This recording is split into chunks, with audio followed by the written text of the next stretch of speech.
that would give room for the House business to start, but until then, that bell will be on.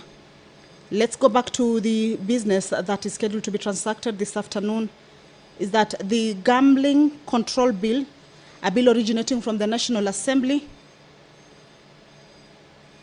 whose debate is at the Committee of the Whole. It is a bill that has already been committed to the Committee of the Whole stage. And debate on it at the Committee of the Whole stage has been on for the last two sittings in the afternoon. That was on the 14th and the 15th. And now this is the 16th. Still at the division stage. The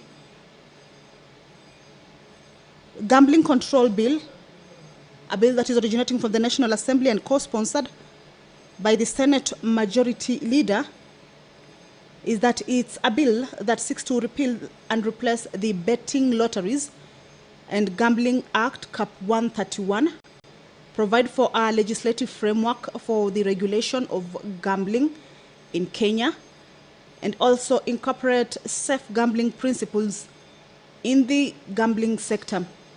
The bill seeks to regulate betting, casinos, and other forms of gambling, including the authorization of prize competitions, public lotteries, media promotions, among others.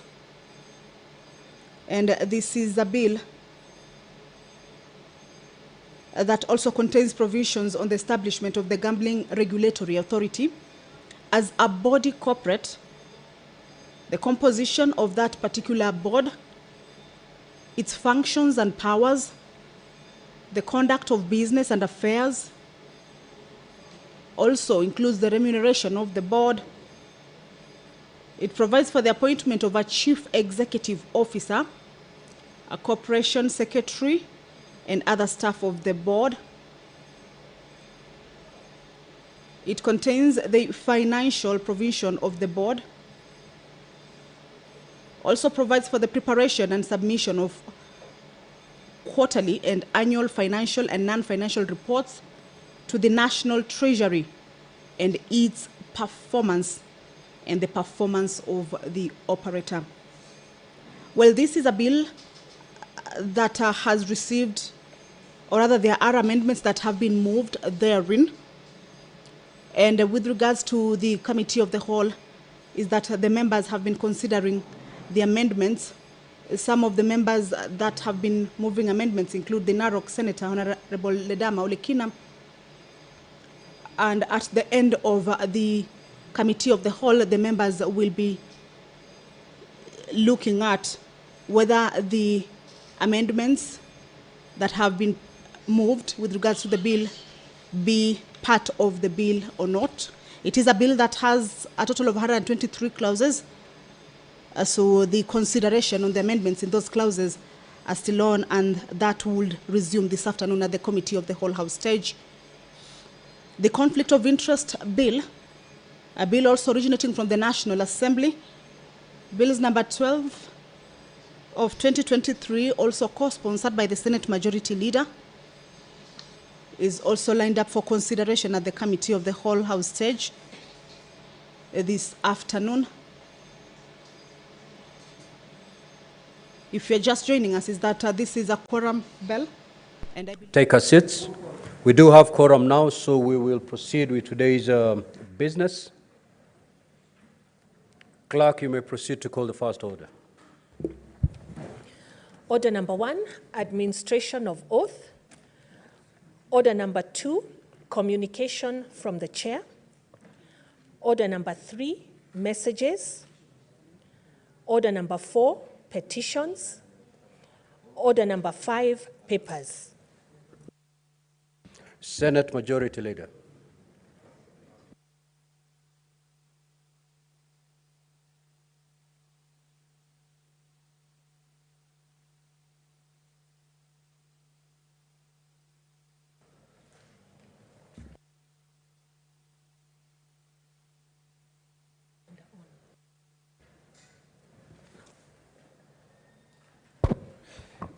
Mr. Speaker, on behalf of the Leader of Majority, I beg to lay the following papers on the table of the Senate. Today, 16th May 2024.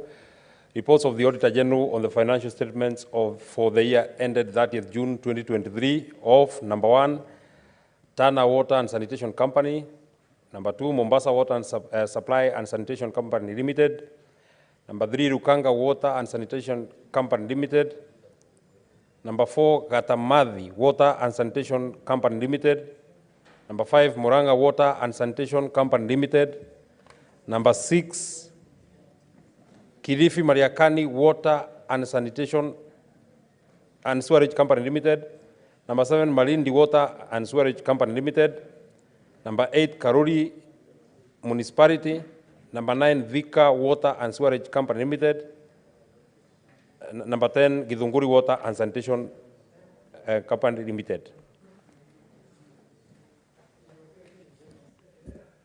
The Chairperson Standing Committee on Finance and Budget.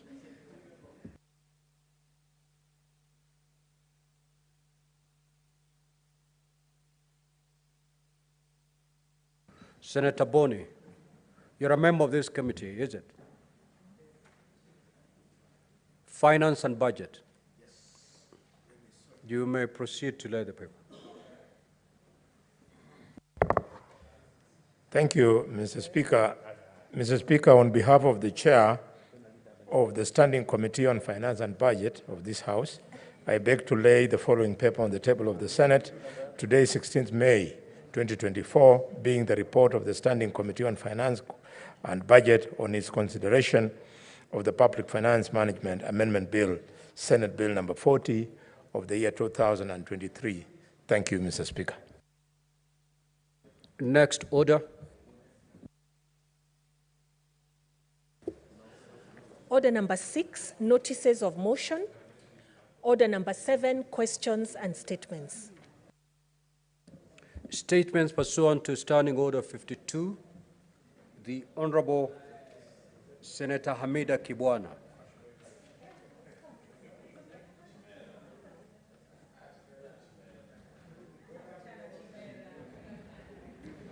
That statement is dropped.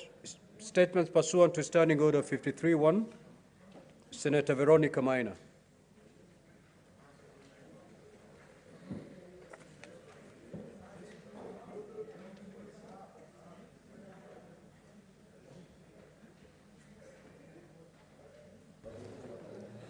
Thank you, Honorable Speaker. I rise pursuant to Standing Order 53-1 to seek a statement from the Standing Committee on Land, Environment and Natural Resources regarding landslides in Kegumo constituency in Muranga. The environmental disasters experienced across the country are not just natural occurrences, but consequences of pollution, climate change, and environmental degradation, which have disrupted the planet's balance, leading to extreme weather patterns. Mr. Speaker, sir, I commend the government for gazetting Friday 10th May 2024 as a National Tree Growing Day. This initiative aligns with the environmental conservation efforts geared at addressing climate change and underscores the importance of sustainable forestry practices that may play a big role in arresting cases of landslide. Mr. Speaker, sir, the recent landslides in Mairi and Marura in Kagari Ward and Gituamba in Kenyona Ward, both in Kegumo constituency, Muranga County, have resulted in displacement of a substantial number of residents, some of whom have sought temporary refuge at Mairi Primary School. Mr. Speaker, sir, the affected people have lost their livelihoods, homes, and other properties due to the landslides and are facing a difficult future. And if help is not extended to them urgently, it will be difficult. In the statement, the committee should, 1, assess and report on the devastation caused by the ongoing floods arising from the intense rains currently experienced in the country, providing details of the number of people affected and estimates of the losses incurred. 2, explain the nature of assistance given to persons affected by recent floods and landslides, noting that the affected people are in dire need of temporary shelter, food, and medical care. and further state plans, if any, to support the resettlement of persons whose homes were destroyed by floods and landslides. And 3, to conduct a thorough assessment of the affected areas to mitigate the risk of future landslides and outline measures in place, if any, to find a lasting solution to the perennial incidences of landslides in parts of the country, including the improvement of drainage system and slope stabilization measures. Senator Veronica Maina. Senator Beatrice Ogola.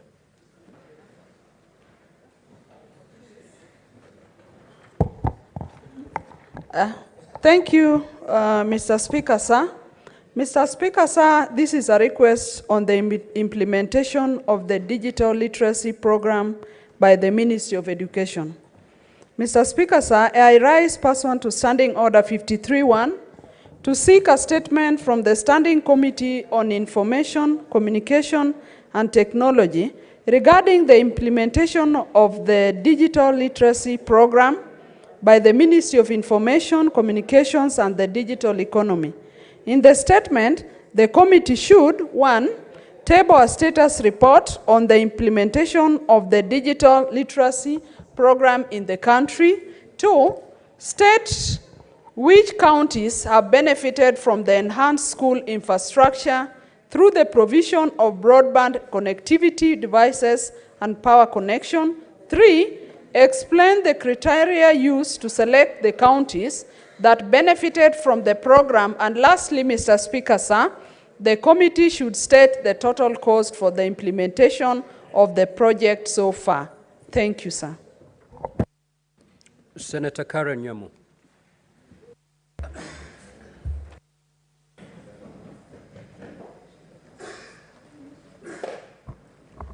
I rise pursuant to Standing Order 53-1 to seek a statement from the Standing Committee on Roads, Transportation and Housing concerning the improvement of road infrastructure and enhancement of road safety.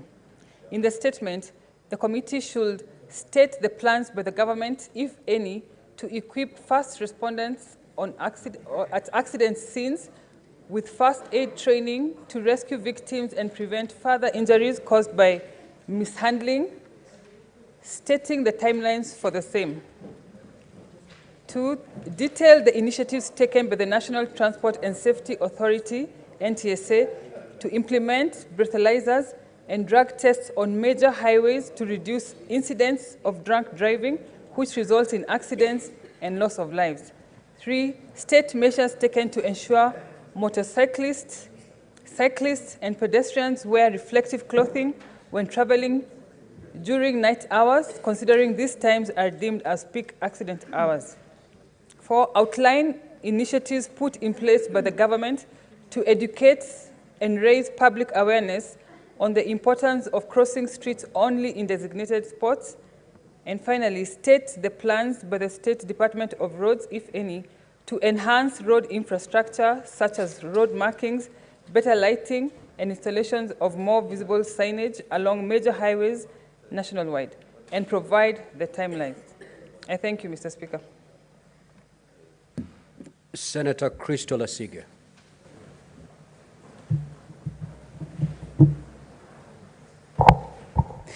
Thank you, Speaker. I rise. Oh, okay. Thank you for the mic.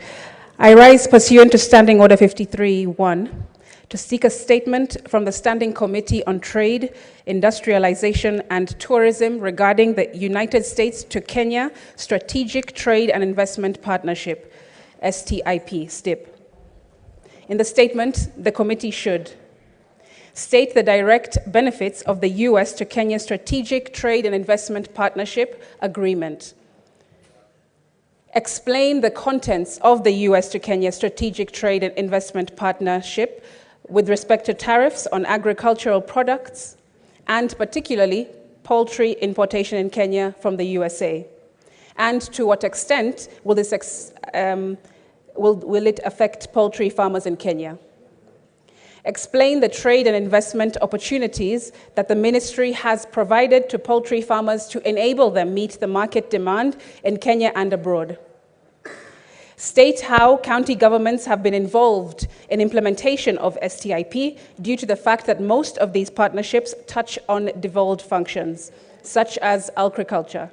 And finally, state how the government will ensure that the STIP agreement does not undermine trade agreements signed under regional bodies for which Kenya is a member, such as the African Continental Free Trade Area Customs Union and Common Market Protocol, COMESA agreement, amongst others. I thank you. Senator Faki Munyahaji.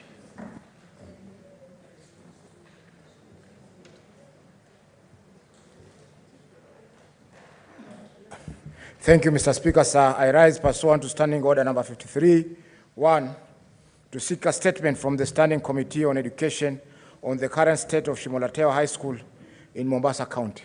Mr. Speaker, sir, Shimolateo High School is the only national boys' school in Mombasa County, and it has nurtured many prominent leaders in our country, including the Speaker Emeritus, Honorable Francis Ole Kaparo, and retired General Joseph R. Kibwana, former Chief of Defense Forces, to name but a few. However, the school has in the recent past experienced a downward trend in performance, among other issues, and if not addressed, it may never produce the caliber of renowned leaders it has produced before. In the statement, Mr. Speaker, sir, the committee should, number one, investigate the causes of the downward spiral of performance in the school, descending from a mean score of 7.6 in 2020 to a mean score of 6.1 in 2023, with the likelihood of a further downward trend going by the recent mock results of a mean score of 5.0.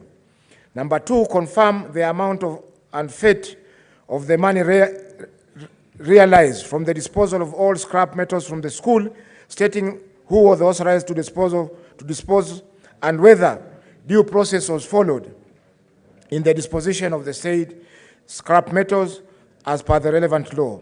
Number three, the basis for the current policy of the school barring students from participating in extracurricular activities such as sports, and explain the vandalism of sports facilities in the school.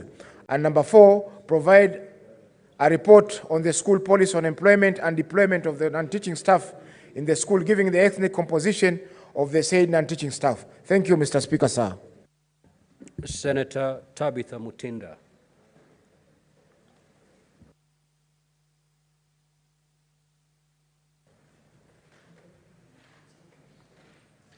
Thank you, Mr. Speaker. I'll read on behalf of Senator Tabitha Mutinda. This is on financial support to needy and vulnerable students enrolled in institutions of higher learning. Mr. Speaker, sir, I rise pursuant to Standing Order 53-1 to seek a statement from the Standing Committee on Education regarding financial support to needy and vulnerable students enrolled in institutions of higher learning. In the statement, the committee should outline the various funding categories within the higher education funding model, which is used to distribute scholarships, loans, and bursaries to needy and vulnerable students enrolled in universities and technical and vocational educational and training institutions, TVETs.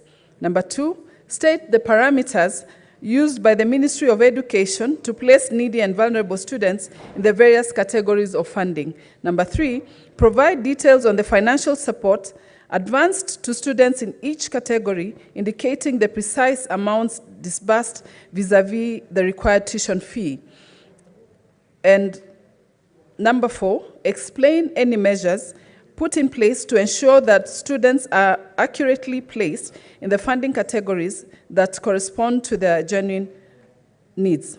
Senator Tabitha Mutinda. Senator Miraj Abdullahi. Now, Senator Chimera, I have just consulted with the senator from Mombasa. The two statements, the statement that has just been presented by the senator from Mombasa, it's materially is the same with what you're just about to present.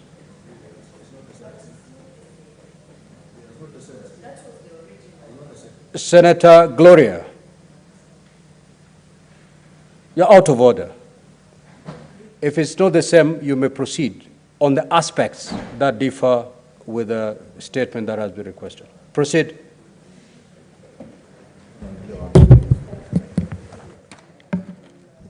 Though, Speaker, before I proceed, I just would wish to seek your guidance because I'm seeing this statement was earlier on presented before Senator Munyihaji Faki presented this. Though it is fundamentally very different, Proceed. The contents are Senator, different. Thank you. proceed. Mr. Speaker, I rise pursuant to Standing Order 53-1 on behalf of Senator Miraj Abdullahi to seek a statement from the Standing Committee on Education regarding the management of Shimolatewa High School in Mombasa County. In the statement, the committee should, number one, provide a breakdown of the fee structure of Shimolatewa High School for the last 5 years and its utilization, outlining the rationale behind the consistent rise in fees for remedial classes, stating whether relevant stakeholders were engaged before the fee hike. Number two, outline the measures implemented by the Director of Schools Audit Services within the Ministry of Education to ensure compliance with Article 29(2)(a) of the Basic Education Act that states that no child shall be refused to attend school because of failure to pay such charges. Number three, investigate the whereabouts of the Kenya shillings 5 million fundraised by parents for the purchase of a school bus, as no such acquisition materialized, stating all other projects of the school has involved parents to initiate in the last 5 years, stating the amount the parents contributed and if they were issued any receipts. Number four, carry out any inquiry into the condition of dormitories at Shimolatewa High School, particularly to address reports of students sleeping on the floor despite fundraising for the construction of a dormitory which required parents to contribute Kenya shillings 10,000 shillings each. And lastly, Mr. Speaker, state the reasons for the sacking of 6 staff members and the criteria used to recruit 10 new staff members in 2024, detailing the date of the advertisement, names of those shortlisted, and date when the interviews were conducted. Senator Miraj Abdullahi, MP. Senator Amida Kibwana, your statement under Standing Order 52-1 had been dropped, but having explained your absence to the satisfaction of the chair, it's hereby reinstated and you may proceed to read it Thank out. you, Chair. Apologies. Sorry, I was appointed by my party in the Emergency Response Committee. So we were actually in Mavoko distributing food. My apologies.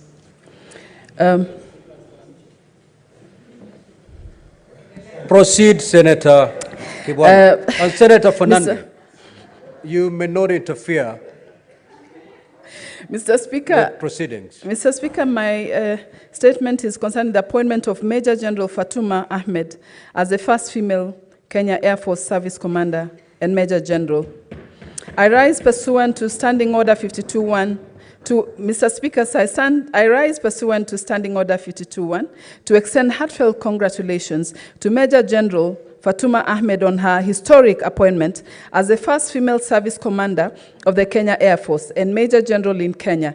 This milestone achievement not only marks a significant moment in the annals of our military history, but also stands as a beacon of inspiration for women across our nation. As the chairperson of the Kenya Women Senators Association, KEWOSA, I take immense pride in Major General Fatuma Ahmed's accomplishment. Her appointment not only reflects the growing recognition of women's capabilities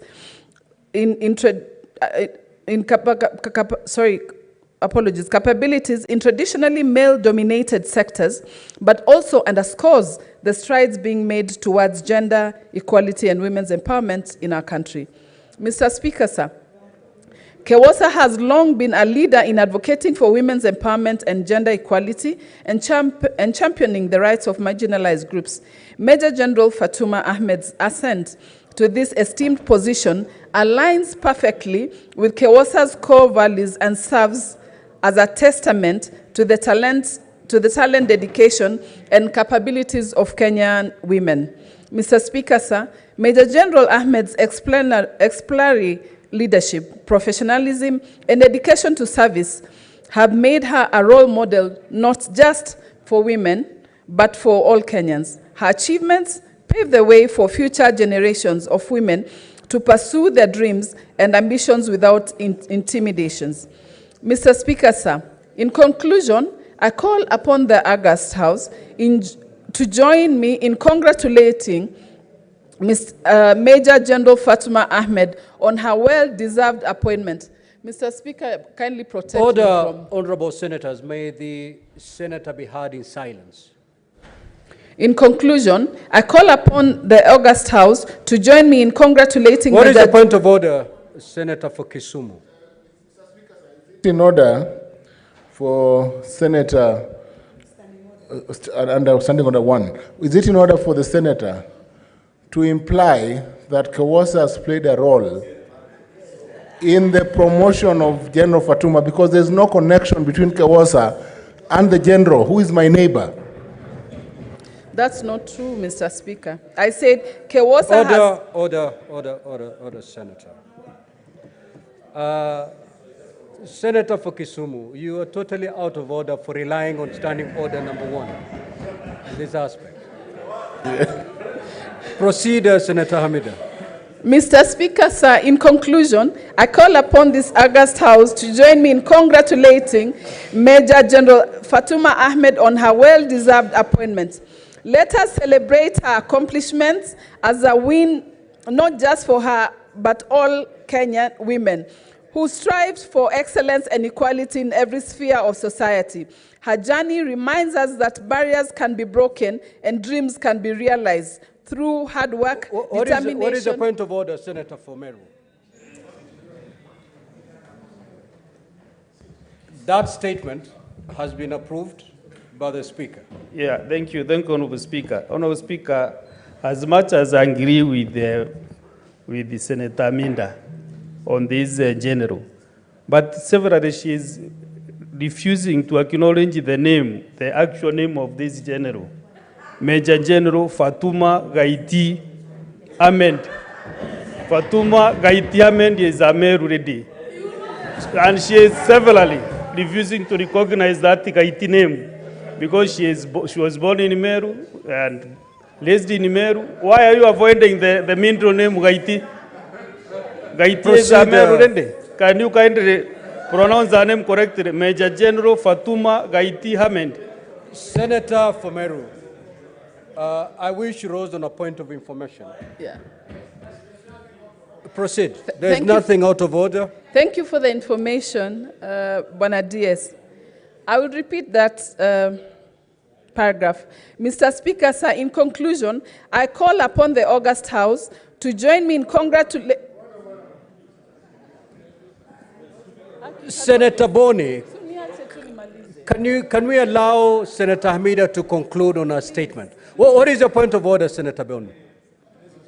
Yes. Senator Hamida, may you yield? Yes, Senator Boni, what is your point of order?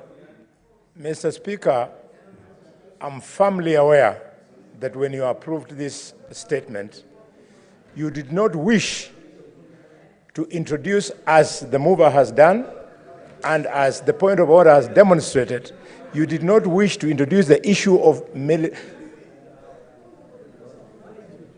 introducing, Mr. Speaker, tribalism in our military, Mr. Speaker, segregation Senator against Boni. men in our constitution. Order, Senator Boni. Senator Boni, order. When the chair is speaking, you keep silence. Now, Senator Boni, what the Senator for Meru has given is information. Halole does not necessarily mean that you're Luya. The Senator for Meru said this general hails from Meru. So I don't see the aspect of tribalism coming in. Secondly, Senator for Kakamega, you have not stated the standing order under which you're raising your point of order. And to that extent, you're out of order, Senator Boni. So kindly take your seat. Senator Hamida, can you conclude on this statement? Proceed. I'm done, Mr. Speaker. Oh, gosh.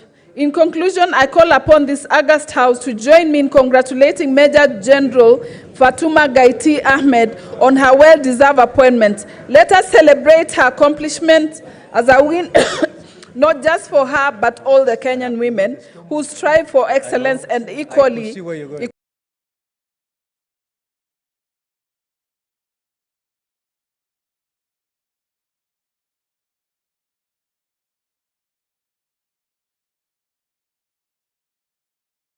The committee should explain the circumstances which led to increase in pending bills from 809 billion as at 31st June 2022 to 1.615 billion as of 30th September 2023, despite availability of funds in the county revenue fund account during the period in question. State whether there are any elaborate plans, measures, and budget to settle all the pending bills accrued between 30th June 2022 to 30th September 2023 before the end of the current financial year 2023-2024. Signed by Senator Tabitha Keroche. My comment, Mr. Speaker, sir, I rise pursuant standing order 53-1 to seek a statement from Senate Committee on Land, Environment and Natural Resources regarding illegal possession of land of Nakuru Workers Housing Cooperative Society land. In the statement, the committee should explain why 421 members of Nakuru Workers Housing Cooperative Society are being illegally evicted from 63 acres piece of land they legally purchased from Duo Commercial Agency in the year 1990. Explain why the court issued judgment in favor of the vendor despite the fact that the land sale agreement document in my possession shows an irregularity where the vendor's lawyer and the buyer are same, raising serious doubts on conflict of interest, fraud, and malpractice. Signed by Senator Tabitha Keroche. Thank you. Order, honorable senators. Senator Kavindu, take your seat. Senator for Machakos, we will tell these stories later. Now, before we move to the next order, honorable senators, allow me to make this communication. I would like to acknowledge the presence in the Speaker's Gallery this afternoon of visiting students from the University of Nairobi School of Law, Parklands campus. The students are in the Senate for a one-day academic exposition. Now, honorable senators, in our usual tradition of receiving and welcoming visitors to Parliament, I extend a warm welcome to them, and on behalf of the Senate and on my own behalf, wish them a fruitful visit. I will allow the Professor of Law and Senator for Kisumu to extend a word of welcome under 1 minute. And thereafter, I will allow Senator Mungatana also under 1 minute to extend a word of welcome. Thank you, Mr. Speaker, sir, for order, Senator, for allowing me, Mr. Speaker, to invite the delegation from the University of Nairobi School of Law to the Senate. Ladies and gentlemen, senators, I want to welcome you to Senate. I am an alumni of the University of Nairobi, like many senators here. And when you take a day to visit Senate, it's an opportunity to learn not only about the bicameral system, but to understand the role of Senate under the Constitution and to see how bills are debated in Senate, so that when you go back, you're able to understand what we often teach you in terms of the stages that bills go through before they become law.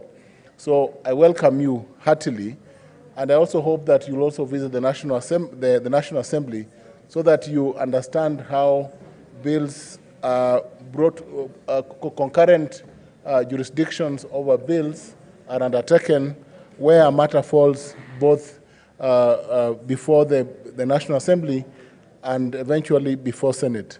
So, Mr. Speaker, I thank you because it is important for every law student to appreciate the practical nature of the practical processes that bills follow before they enact into law.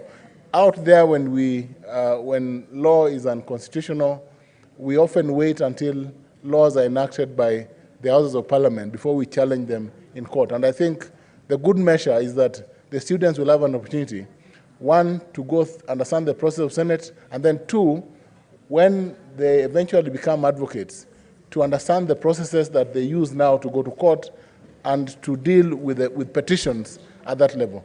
In Senate, we also have petitions. We have statements that you have heard read this afternoon. Statements inform the public on various public issues and also enable investigations to be undertaken on matters that are raised on the floor of Senate. I thank you, Speaker. Senator Mngatana, kindly don't give a lecture, just like what our good professor Thank you, Mr. Speaker. Mr. Speaker, I also want to join you and Professor, Senator colleague, in welcoming the students who are here. I want to tell you, you have a very unique opportunity that we never had when we were students ourselves. I served in the student government in the university. I came out and practiced law. We served in the Law Society with Professor Ojienda, and we came out and now we are serving the nation in this manner. We want to ask you to always put God before and work hard. And I tell you, everything is possible. So I ask you to focus on your studies and focus on hard work. It will work for you like it did for us. Thank you and God bless you. Senator Kisang, proceed with your request for statement. Thank you, Honorable Speaker. Honorable Speaker, I rise pursuant to Standing Order 53-1 to seek a statement from the Standing Committee on Information, Communication and Technology regarding the recent internet disruption in Kenya caused by submarine cable cuts and faults. In the statement, the committee should, 1, elaborate on the extent of damages to the undersea cables affecting internet connectivity in Kenya and the broader East African region, stating the measures being taken to expedite the repair process and restore full internet access. Second, disclose any measures taken by regulators and relevant authorities to address the potential national security implications arising from submarine cable cuts and faults disrupting internet connectivity in Kenya, explaining what other measures are being implemented to safeguard critical digital infrastructure against such security concerns.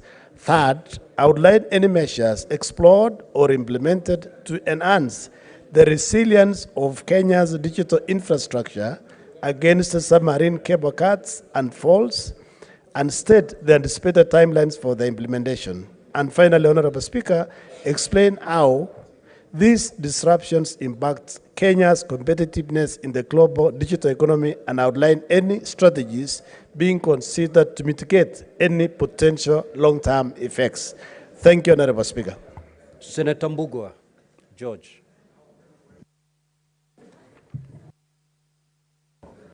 Thank you, Mr. Speaker, sir. I rise pursuant to Standing Order 53-1 to seek a statement from the Standing Committee on Labor and Social Welfare regarding the various programs carried out by the Ministry of Youth Affairs, Creative Economy and Sports. In the statement, the committee should, 1, table a report on the status of completion of both new and old sports stadia that have undergone renovation in the country from 2019 to date. 2, outline the counties that have benefited from the Taranta HERA programs, detailing amounts spent per program. And 3, explain the criteria used by the Sports, Arts and Social Development Fund to allocate money to the various sports federations and independent athletes. And 4, state the social development programs carried out by the Sports, Arts and Social Development Fund and the extent to which this fund has benefited persons with disability. I thank you, Mr. Speaker. Senator Mgatana. Mr. Speaker, thank you. I rise pursuant to Standing Order number 52-1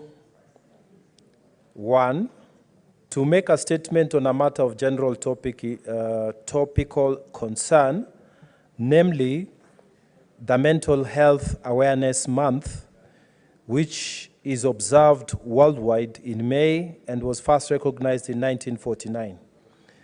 The Mental Health Awareness Month began in the United States of America as an initiative of Mental Health America to educate the public about mental health, to raise awareness surrounding research and treatments, to reduce the stigma associated with mental illness, and to celebrate the recovery from mental illness. Mr. Speaker, sir, in Kenya, we are only beginning to embrace, appreciate, and accept mental health as an important aspect of our well-being. And therefore, we are not as schooled in these mental health matters as we should be.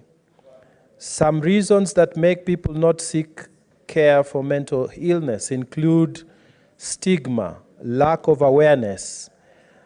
Mr. Speaker, signs of mental health conditions and even lack of resources, they make us not seek mental health treatment. Mr. Speaker, the Mental Health Awareness Month offers us an opportunity to raise awareness and reduce the stigma surrounding mental and behavioral health issues, as well as highlighting the ways mental illness and addiction can affect all of us, patients, providers, families, and our societies at large. Mr. Speaker, sir, hospitals and health system play an important role in the conversations around mental health care, including creating partnerships that address mental health issues in non-traditional ways. Mr. Speaker, in my previous time, I served in the Ministry of Medical Services, and there was serious shortage of doctors in mental health department. Mr. Speaker, sir, this week, 13th to 19th May 2024, is Mental Health Awareness Week. And the theme that has been dedicated to this week is, quote, movement, moving more for our mental health, moving more for our mental health, end quote. Movement, Mr. Speaker, is important for our mental health, but so many of us struggle to move enough. We know there are various reasons for this, but during this Mental Health Awareness Week, I would like to encourage as many of us as possible, and Kenyans in general, to find moments for movements in their daily routines. Simple but most neglected things such as going for a walk in your neighborhood, putting on your favorite music and dancing around the living room, chair exercises where you are watching television, all of this, they count. And Mr. Speaker, sir, I may add for good measure, as chair of the Senate Sports Committee, assisted by Senator Beth Siengo, that we are encouraging our members to go back to the fields because we are now starting serious training for the games in the month of December. Mr. Speaker, sir, one of the most important things we can do to help protect our mental health is regular movement. Our bodies and our minds are interconnected. Looking after ourselves physically also helps us prevent problems with our mental health. Indeed, movement is a great way to enhance well-being. Mr. Speaker, sir, life gets busy and it can feel like we do not have time to spend on activities to improve our well-being. However, finding moments throughout the day might be easier than we think. I would like to invite all of us to reflect on some simple questions. How often do you find yourself waiting throughout the day, waiting for the kettle to boil, waiting for your children to come out from the school, waiting in your car, waiting for delivery? These moments all add up. If you use the time for moving, that would certainly add up. You could do simple things like marching on the spot, flexing your toes and fingers, doing some stretches on your chair exercises. Mr. Speaker, when you are beginning to move more for your mental health, it is recommended that you set goals for yourselves. Simple walking can be a goal. Pushing yourself each day further can be a goal. Perhaps it might be a good idea to keep a movement journal so that you can track your progress. Mr. Speaker, sir, I would like to encourage us to take a break from sitting. Many of us sit for long periods during the day because of the kind of duties that we do. Mr. Speaker, sir, however, we must choose moving because this is the best option, usually, that we can most practically do on a day-to-day basis. Mr. Speaker, sir, I was reading the last regrets that most people who are about to die are people who, and this is a research that was done in old people's home. The greatest regret is that they didn't do or embrace family enjoyment systems or moments, fun and laughter as they ought to with their children. Mr. Speaker, movement, even as we do fun and laughter within the family, increases our motivation and the psychological benefits that accompany them. This Mental Health Awareness Week, Mr. Speaker, I encourage us to create a little time to play games with our children, our friends, interrupt the extra long working weeks with a bit of fun movement, and this will give us energy boost. Mr. Speaker, sir, we can strengthen our personal relationships or even make new friends when we take part in movement activities with other people. These social connections are also great for our mental health and well-being. Mr. Speaker, sir, let me conclude by reminding us that the world is constantly changing for better or for worse, and it can be overwhelming to deal with everything going on around us. While society is getting more comfortable discussing mental health, it can still be hard to know where to start when it comes to taking care of our own well-being. This May, Mr. Speaker, as we commemorate the Mental Health Awareness Month, let us purpose to, 1, learn how modern life affects our mental health and find new resources to navigate our changing world. 2, act by building up coping toolbox so that we can better manage stress, difficult emotions, and challenging situations. And 3, finally, advocate to improve mental health for ourselves, our friends, families, and communities. I thank you, Mr. Speaker. Statements pursuant to Standing Order 57-1, Majority Leader. The Senate Majority Leader.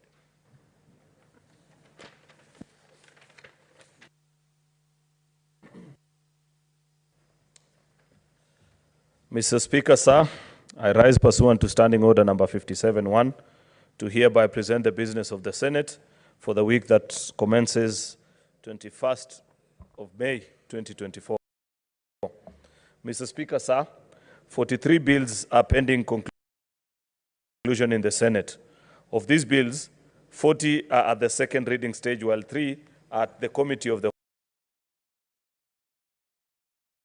whole stage. 16 motions are pending conclusions, 20 petitions are due for reporting by the respective standing committees, while 348 statements are pending before the respective standing committees. The increasing number of petitions presented in the Senate clearly demonstrates the public unwavering trust in the Senate. For this reason, I cannot overemphasize the need for the standing committees to expedite considerations of petitions referred to them and table the reports within the stipulated timeline. The breakdown of petitions that are due for reporting by the various standing committees are as follows, Mr. Speaker. Standing Committee on Agriculture, 2 petitions. Standing Committee on Education, 2 petitions. Standing Committee on Justice, Legal Affairs and Human Rights, 1 petition. Standing Committee on Land, Environment and Natural Resources, 1 petition. Standing Committee on National Security, Defense and Foreign Relations, 8 petitions. Standing Committee on Roads, Transportation and Housing, 2 petitions. Standing Committee on Trade and Industrialization, 1 petition. I want to humbly request, Mr. Speaker, those that are members of the National Security, Defense and Foreign Relations, and as well as their colleagues in the Standing Committee on Land, Environment and Natural Resources to kindly expedite the petitions that are before them. They are the committees with the highest number of petitions that are yet to be reported on in the House. I've seen the chairperson, Senator Methu. I'm not sure if Senator Cheptumo or the Vice, Senator Karen Nyamu, is here. Mr. Speaker, they need to expedite on those petitions so that citizens can continue to present them before us. The SBC will meet on Tuesday, 21st May 2024, to consider the business for the week. The tentative business for Tuesday will include business not concluded from today's order paper, as well as business indicated in the notice paper, which includes bills at the second reading stage and motions.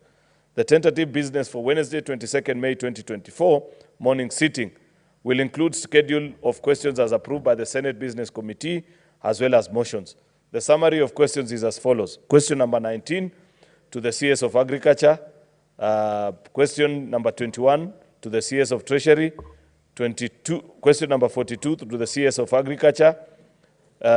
Question number 47 to the CS of Agriculture, and 2 questions to the CS for Environment.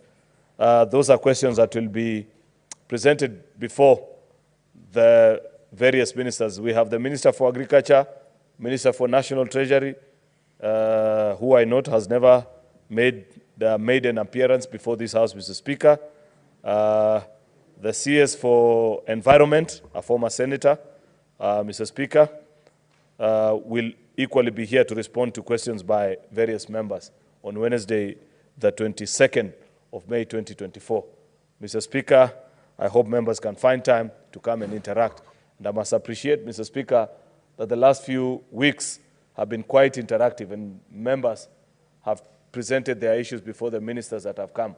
And we must appreciate the Office of the Speaker for indulging members, especially in the sticky topic of what is a related supplementary question. We want to beg that you indulge us even further, Mr. Speaker, because ministers need to know what is happening in their state departments, whether asked prior, present, or even in the future, Mr. Speaker.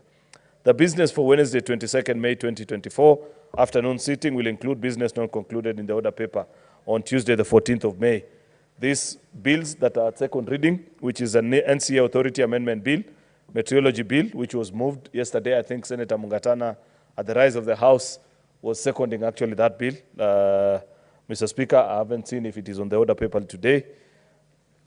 I think it is actually. Statutory Instruments Bill, Mr. Speaker, which we concluded second reading yesterday. The Wildlife Conservation and Management Bill, Nuts and Oils Crop Development Bill. There are various motions which include consideration of National Assembly amendments to the Country Licensing Uniform Procedure Bill, Mr. Speaker. In fact, Mr. Speaker, I want to ask colleagues that upon the conclusion of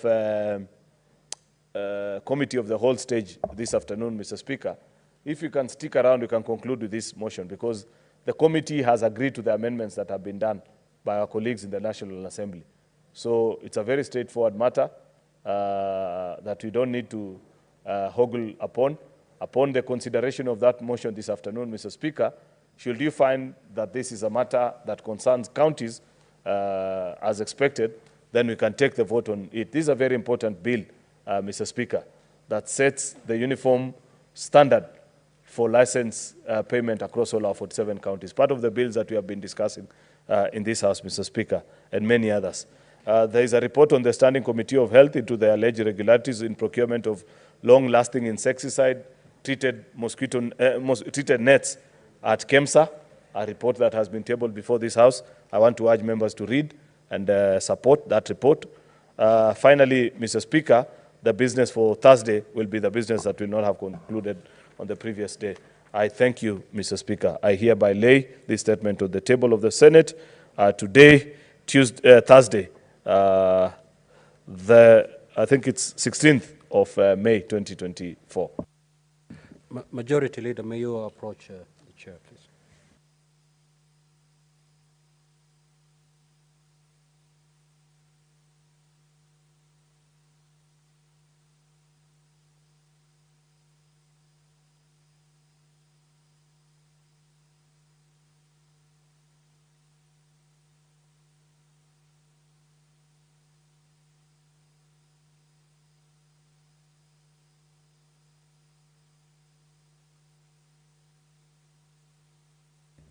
Now, honorable senators, at this juncture, allow me to invoke the provisions of Standing Order 45-2 to rearrange the sequence of today's order paper for the convenience of the House.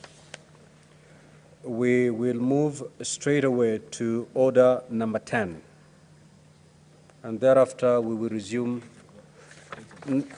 number 8,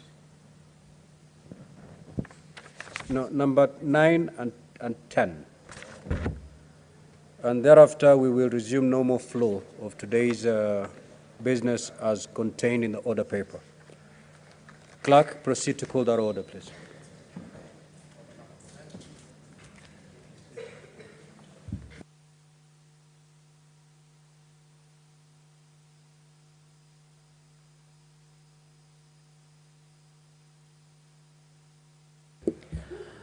Order number 9, Committee of the Whole, the Gambling Control Bill, National Assembly Bills number 70 of 2023, Division. Order number 10, Committee of the Whole, the Conflict of Interest Bill, National Assembly Bills number 12 of 2023, Division.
Wait,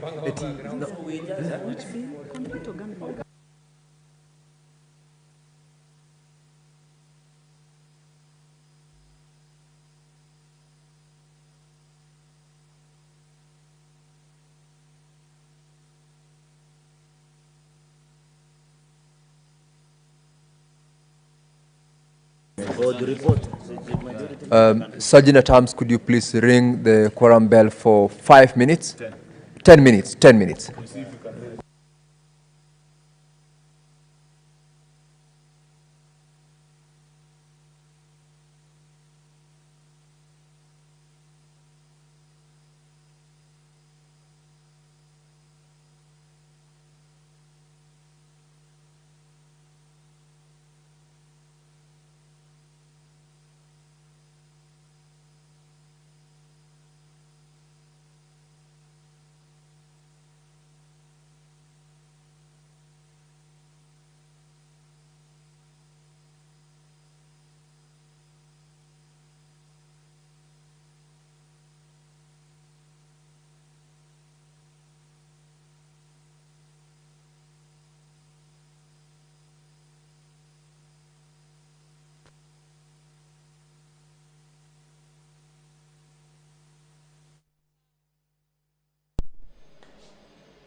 The division bell is currently on at the Senate this afternoon. The chair of the committee of the whole at the moment, Senator Wakili Hilary Sigei, has directed that the quorum bell be rung for 10 minutes. At this particular juncture, the House is at order number 9 and 10, according to the order paper this afternoon, where the House is considering the gaming control amendment, the gaming control bill, this being a National Assembly Bills number 70 of the year 2023, and later the conflict of interest bill, equally another bill from the National Assembly. These particular bills under the Senate are being spearheaded by the Senate leader of the majority party. And that particular quorum bell, or division bell rather, is set to let senators know that in the next 10 minutes or so, they'll be proceeding into a vote to vote on the gaming control bill number 70 of the year 2023. The debate on this particular bill was already concluded upon yesterday, and what remains is the vote to be taken in regards to this particular bill. Let's now have a look at the proposals in this bill, the gaming control bill, which is a bill that is seeking to regulate how betting, lotteries are being done in the country. And according to this particular bill, is that the Gambling Control Bill 2023 is an act of parliament to provide for the regulation of betting, casinos, and any forms of gambling, authorization of the prize competitions, and the public lotteries. This particular bill is for the purposes of establishment of the Gambling Regulatory Authority of Kenya, for the imposition of tax on betting and other forms of gambling, and for the connected purposes.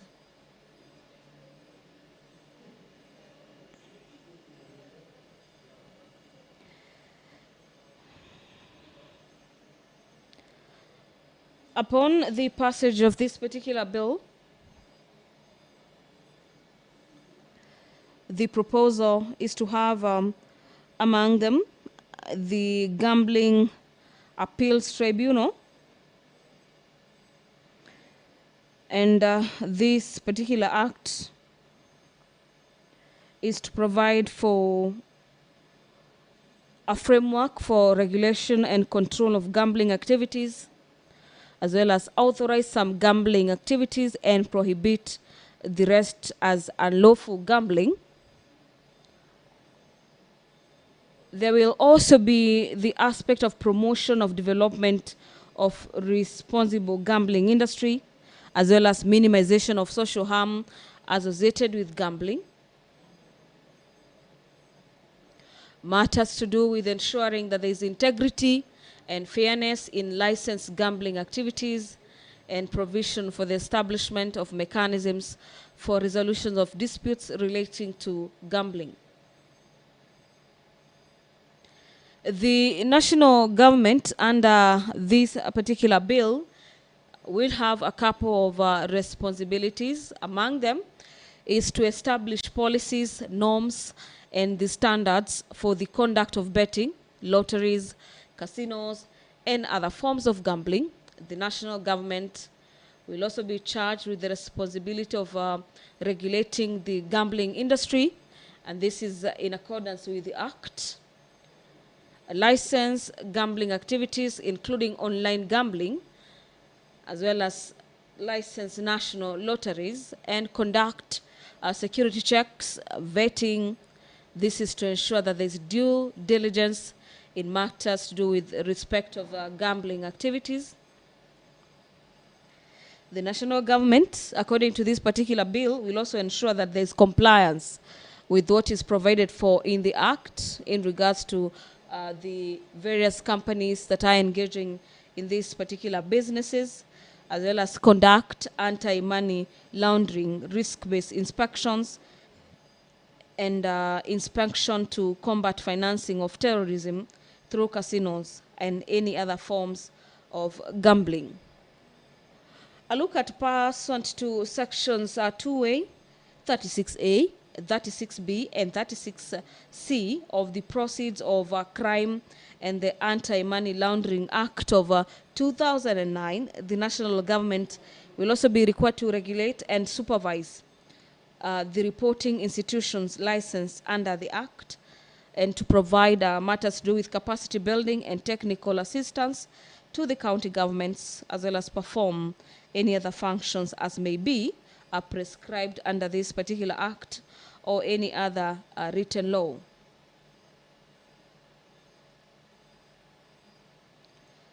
Away from the national government, which is one of the entities that will be required to adjust a number of factors when this particular bill is passed by the Senate. Part 3 of the bill seeks to have matters to do with establishment of the Gambling Regulatory Authority of Kenya.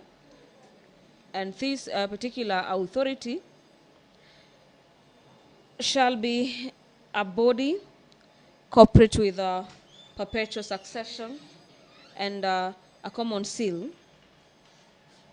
and shall be taking, purchasing, or otherwise acquiring and holding, as well as charging and disposing of movable as well as immovable assets.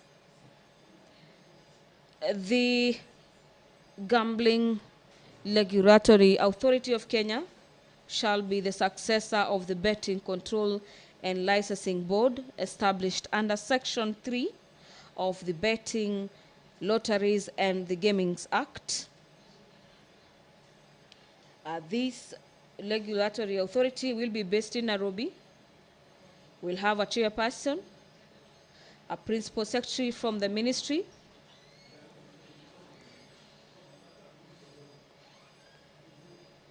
the CS, the PS from the Ministry of Treasury, the Attorney General, and 3 persons not being public officers appointed by the Cabinet Secretary, being persons with background in matters of finance, law, betting, and lotteries, or business management.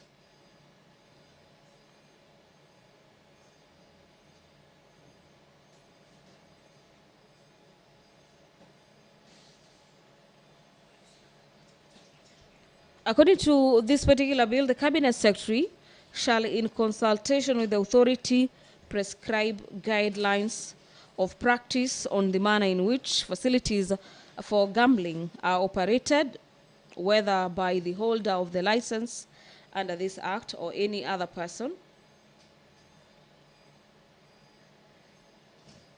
The CS is also charged with the responsibility of ensuring that gambling is conducted in a fair and open manner, and as well as the ministry protecting children and any other vulnerable persons from being harmed or exploited by gambling.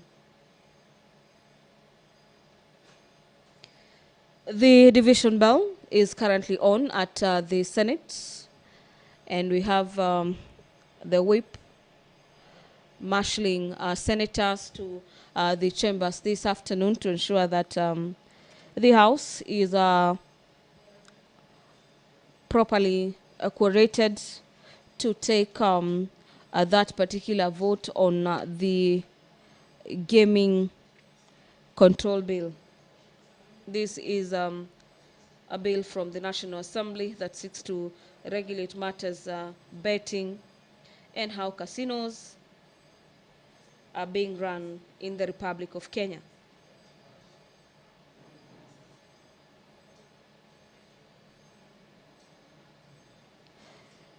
The authority that will be monitoring how gambling is being conducted in the Republic shall continuously and on a regular basis monitor and report on its performance and on the performance of all of its licenses on a quarterly basis, with a summary of the performance reported through the authority's annual report on the basis of a clear outcome-based performance framework developed by the national government.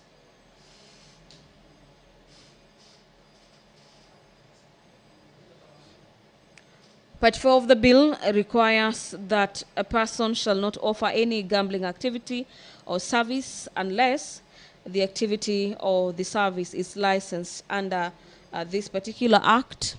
These particular provisions pertains to matters to do with license and permits to conduct this business. There appears to be some developments from the chamber. Allow me to hand you over.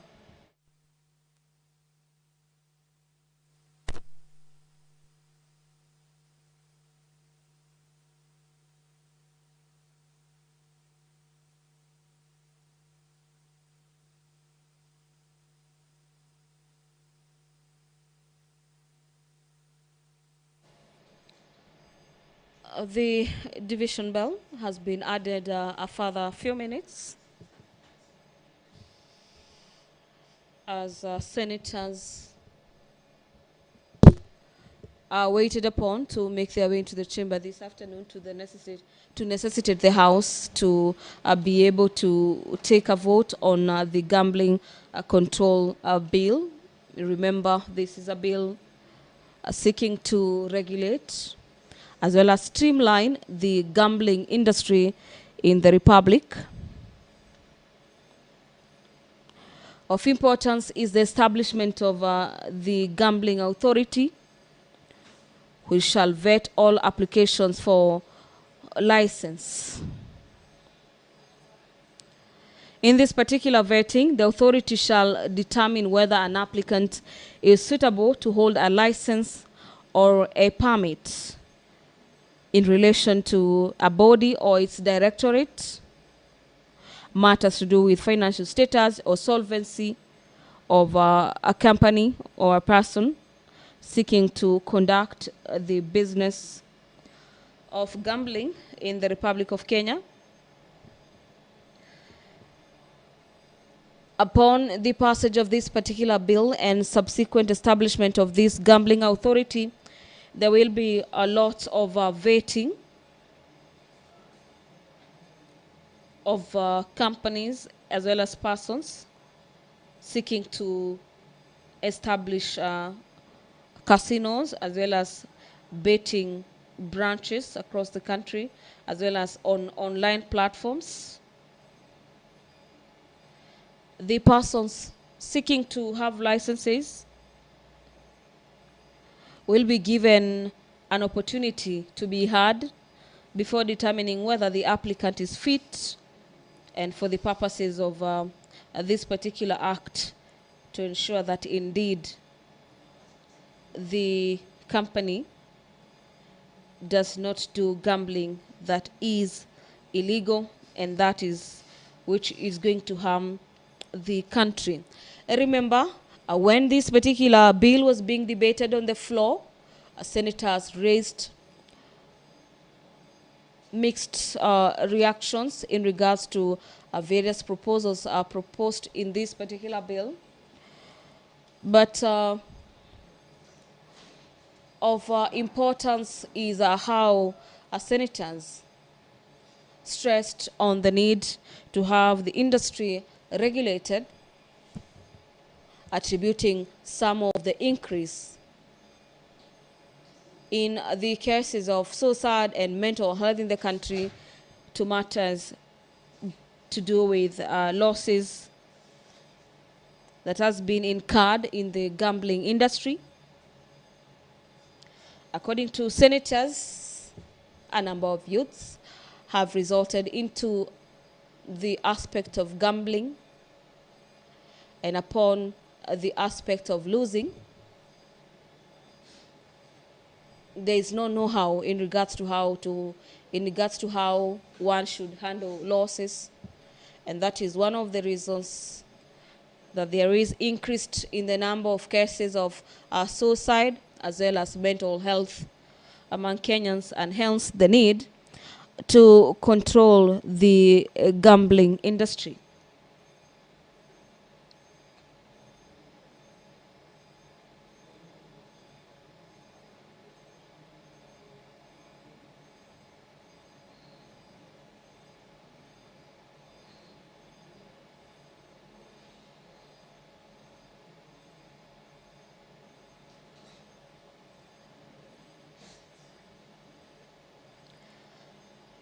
The bill highlights the roles of the authority that will be succeeding the board that is currently in place. And part 7 of this particular bill on matters casino, slot machines, and other forms of gambling is that a person may be granted a license to operate a casino or other forms of gambling upon meeting the requirements in section 29 of this particular bill. The CS, in consultations with the authority as well as the Council of Governors, will be making regulations and prescribing the number of casinos, amusement machines, slot machines, and other forms of gambling that may be operated within counties, that indicating that the numbers must be limited to a particular number, and that will be determined by the Cabinet Secretary in consultation with the Council of Governors across the 47 counties. The CS, according to this particular bill, shall, in consultation with the Gaming Authority, make regulations prescribing the places where the gambling machines shall be placed. This includes distance to learning institutions, churches, or religious establishments, if you may like, as well as residential areas.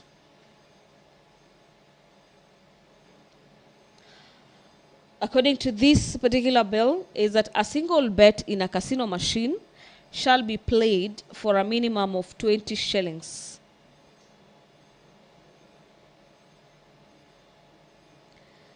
The Gaming Authority will, according to this particular bill, ensure that its officers are present in all casinos.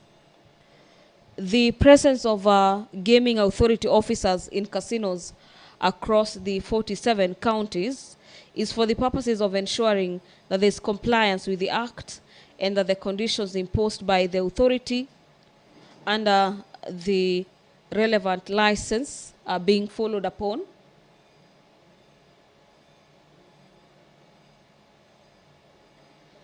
The country having gone digital and gambling having taken the online route, there are a number of proposals are proposed to regulate betting online.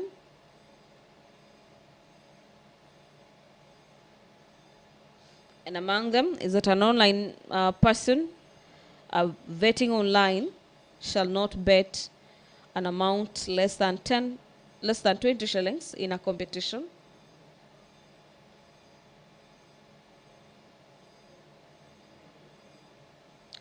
and any operator who permits someone to engage in online gambling activity for an amount less than the amount prescribed under this particular bill will have committed an offense and shall be liable upon conviction to a fine of not less than 5 million shillings or be imprisoned for a term not exceeding 5 years or both.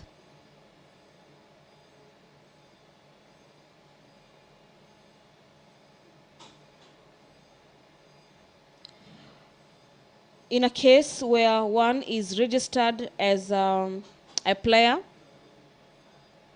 in an authorized game conducted by the license, the person shall not be allowed to participate in matters gambling. An operator is also required to put in place mechanisms to ensure that children not registered for online gambling, rather that children are not registered for online gambling, lottery, and that children should not bet.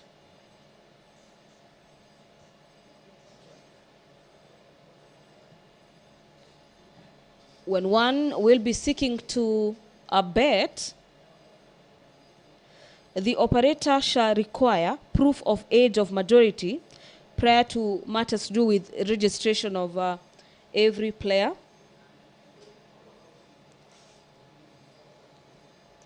And away from that, the gaming regulatory authority shall make regulations for the prevention of the registration of a child from an online game, lottery, or a bet.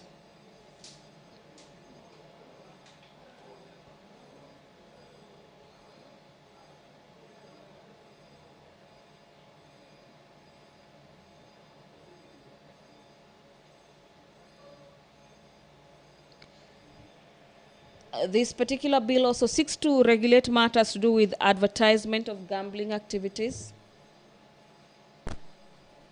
where a person shall not, without the approval of the authority, promote the advertisement of a gambling activity on electronic media or any other forms of communication by holding himself out by advertisement, promotion, as well as notice and public placards without the aim of enticing members of the public to participate in gambling.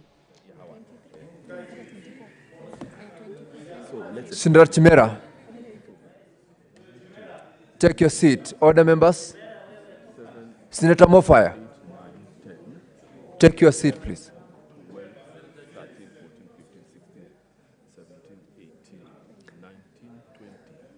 Senator Tabitha.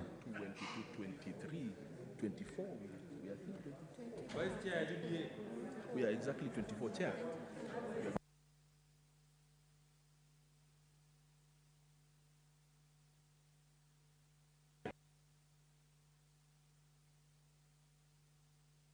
Sorry.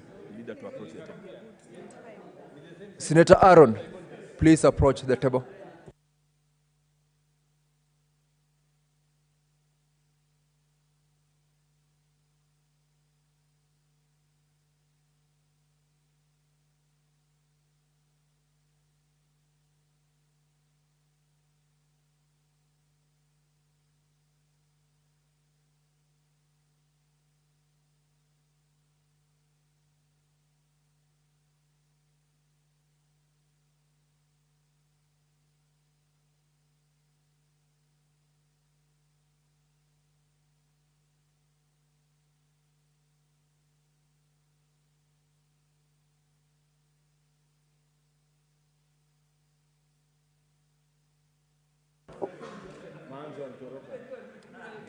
We just report progress. We just report progress. Honorable members.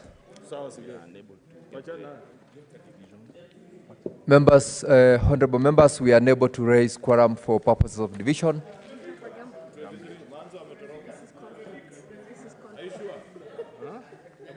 Confirm numbers.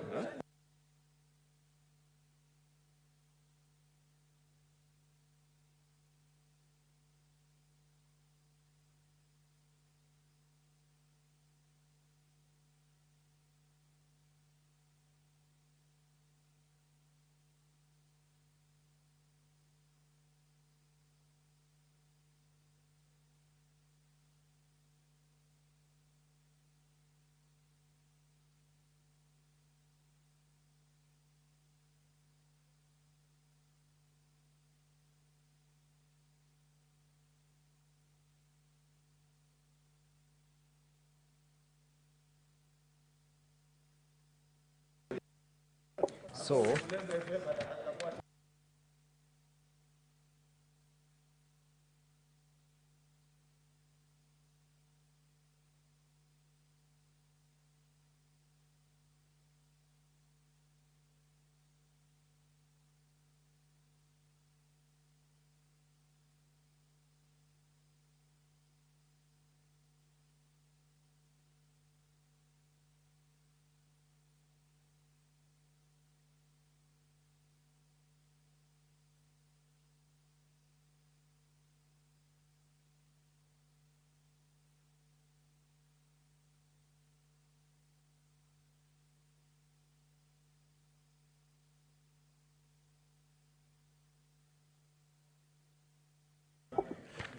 All right, then I think let's proceed.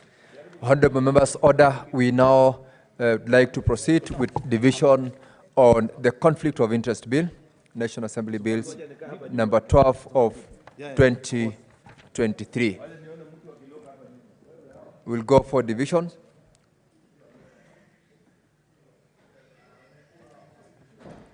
Sergeant at Arms, please lock the doors and draw the bar.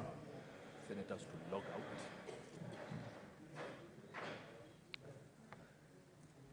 Honorable Senators, log out also from your delegates unit. And Sergeant at Arms, collect the cards which are not utilized from their delegate units.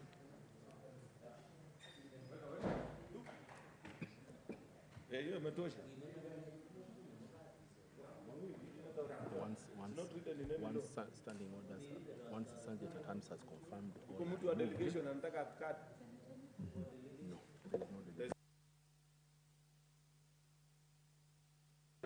So Senate to log in. Members, you now may log back in. We are ready to go for divisions.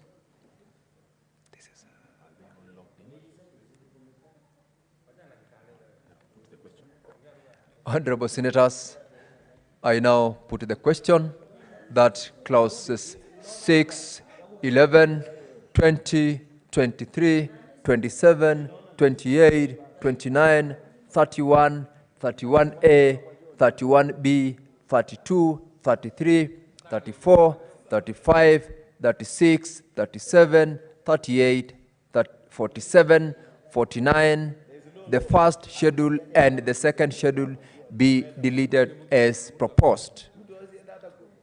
Honorable members, start voting now.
Senator Joe Nyutu, please approach the chair.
Honorable Senators, we now go to the second question, clauses with amendments. And I put the question that clause 3, clause 5, clause 7, clause 13, clause 15, clause 19, clause 24, clause 27, clause 29, clause 30, clause 34, clause 39, clause 40, clause 41, clause 42, clause 44, 46, 50, 51, the third schedule, and clause 2 be amended as proposed. They can vote now, but no, the senator should not vote for anyone who is not in the chamber. Honorable members, proceed to vote now. Yeah, but they should not vote for anyone who is not in the chamber. Senator Muruga's case. Proceed and do not vote for whoever is not in the chamber. Honorable members.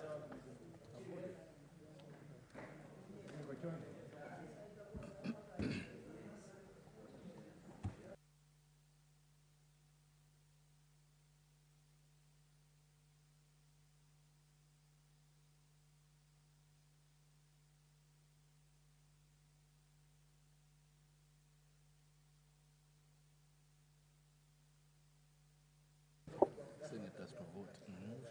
Members, please vote.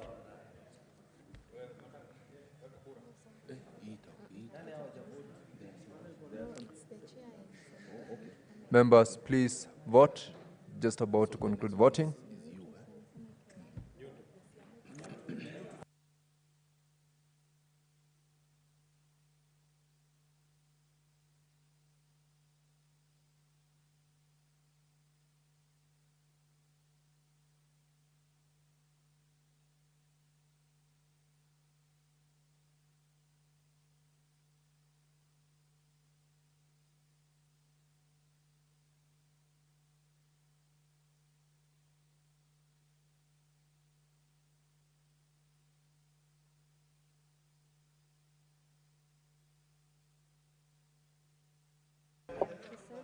Senator Kisang, approach the chair. Again, we will just cross his name. We will just cross his name. Senator Nyutu has voted. Voted,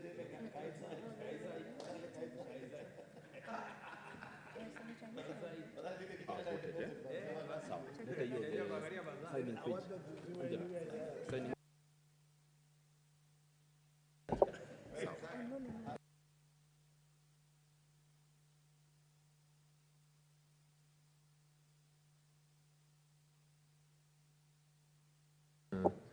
Senator Faki, approach the chair as well.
Now,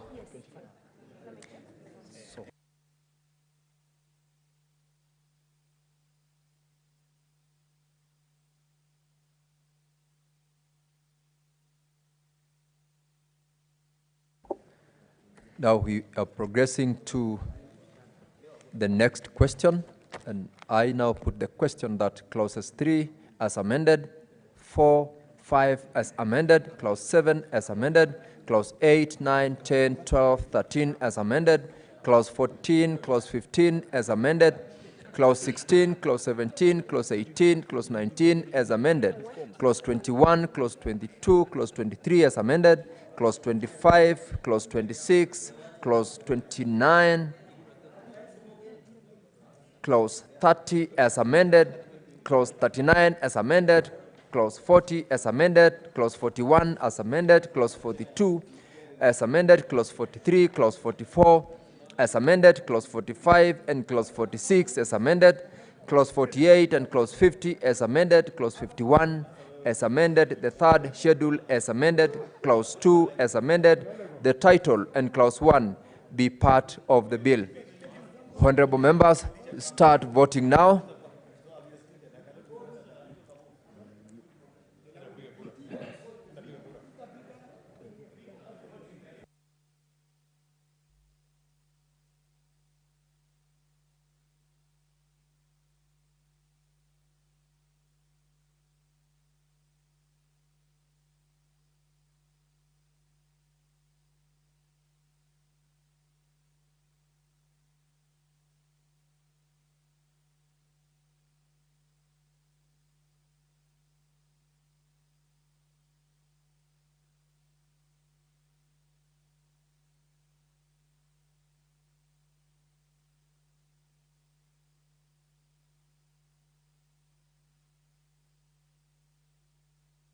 Honorable members, kindly vote.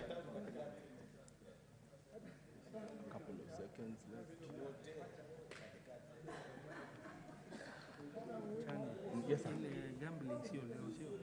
Gambling. It is.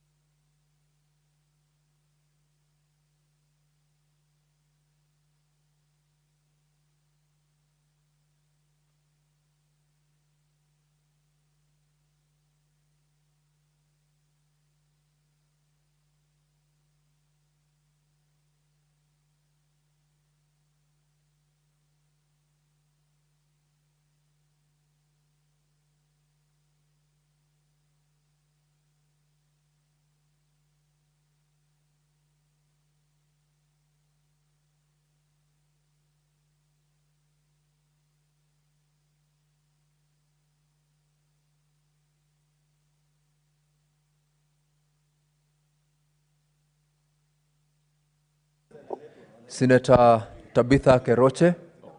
Senator Tabitha Keroche, approach the chair. Oh, and Senator Samson Kiprotich, approach the chair as well.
Honorable members, these are the results of voting or division results. On the first question, these are clauses for deletion. The results are ayes 25, nays 0, abstentions 0. The ayes have it. On the second question, clauses with amendments, the ayes 25, nays 0, abstentions 0. The ayes have it. And lastly, on all clauses, the ayes 25, nays 0, abstentions 0.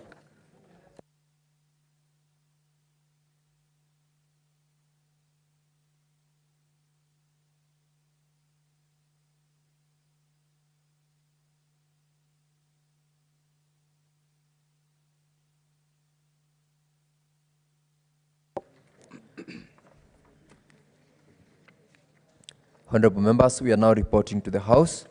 I'd like to ask the Majority Leader to move.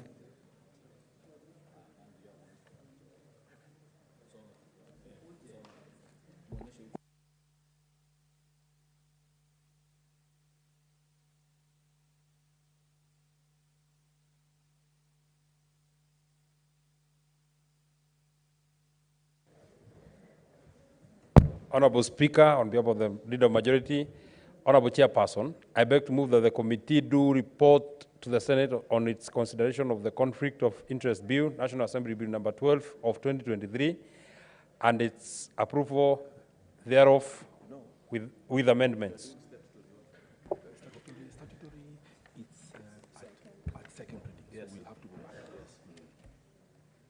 Honorable members, I now put a question that the committee do report to the Senate its consideration of the Conflict of Interest Bill, National Assembly Bills number 12 of 2023, and its approval thereof with amendments. Will as many as of that opinion say aye? Will as many as of a contrary opinion say nay? The ayes have it.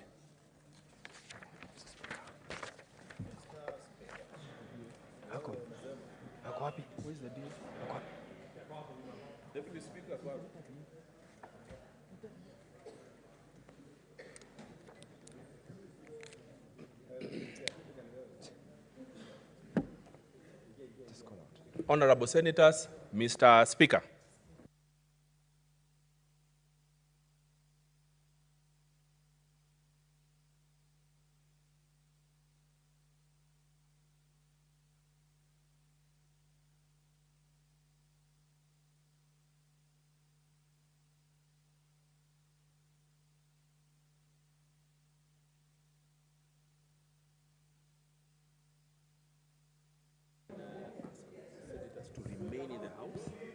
Honorable Senators, just a minute, just hold on. Honorable Senators, have your seats. Let us conclude this business nicely. So we are reporting on the bill by the Committee of the Whole on the Conflict of Interest Bill, National Assembly Bill number 12 of 2023. Chairperson. Thank you, Mr. Speaker. Honorable Speaker, I beg to report that the Committee of the Whole has considered the Conflict of Interest Bill, National Assembly Bills number 12 of 2023, and seeks leave to sit again tomorrow. As a mover. Honorable Chairperson, I beg to move. Sorry. Honorable Speaker, I beg to move that the House do agree with the committee on the said report. Did he read? When did you say tomorrow?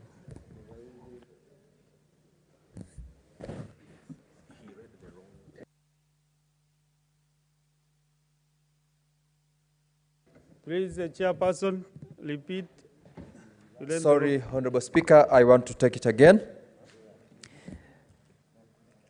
Honorable Speaker, I beg to report that the Committee of the Whole has considered the Conflict of Interest Bill, National Assembly Bills number 12 of 2023, and its approval thereof with amendments. Okay, mover. Honorable Speaker, I beg to move that the House do agree with the committee on the said report. Seconder. I request Senator Chimera to second. Where is Senator Chimela?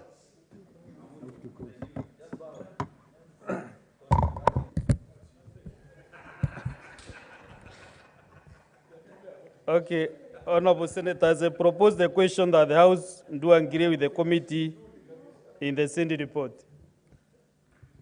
I put the question that the House do agree with the committee in the Senate report. As many as of those similar opinions say aye. Aye. As those of contrary opinion say nay. There is have it. Mover.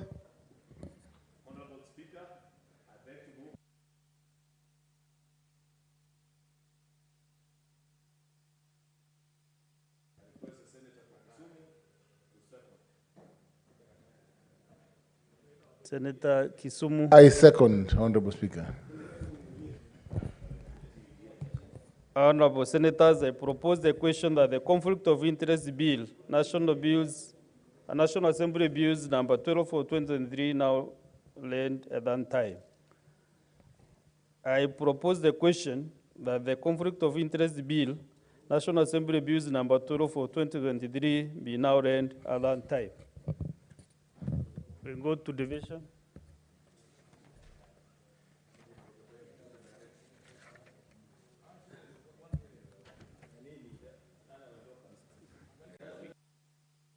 Let's proceed to vote.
Senator Kavidu, approach the table.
You are cruising from Abandea to Mount Kenya.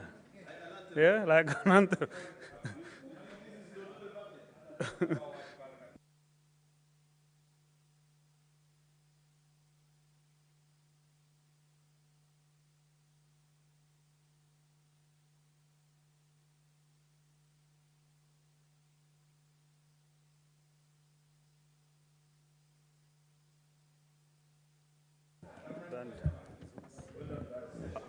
Honorable Senators, just have your seats. This is the results of the division. Ayes 25, nays 0, abstention 0. The ayes have it. A bill for an act of parliament to provide for the management and regulation of conflict of interest and for connected purposes. Next order, we go now to order number 8. Order number 8, the Statutory Instruments Amendment Bill, National Assembly Bills number 2 of 2023, second reading division.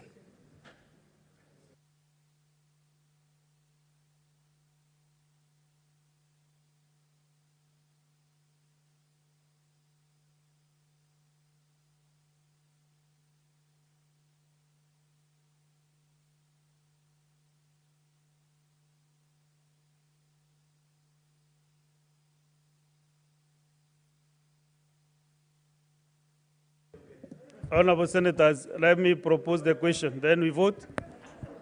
Let me put the question. Honorable Senators, Senator Medu, today you are very restless. What is the problem? I put the question that the Statutory Instruments Amendment Bill, National Assembly Bills number 2 of 2023, be read a second time. Let's proceed and vote.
Okay, Honorable Senators, this is results of the division on statutory instruments.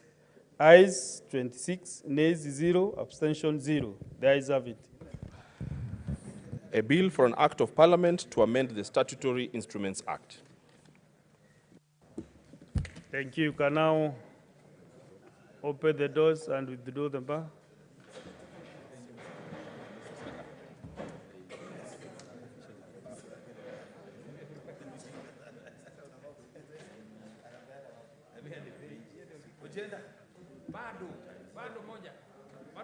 Thank you very much.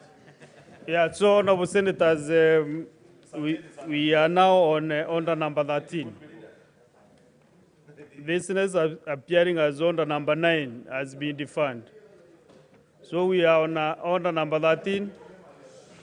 Next order, kindly.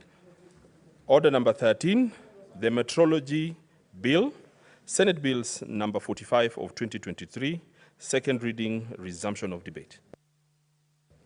Senator Mugatana.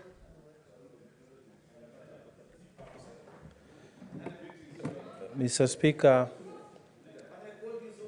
yesterday, Mr. Speaker, I was just beginning to second this bill when the time ran out.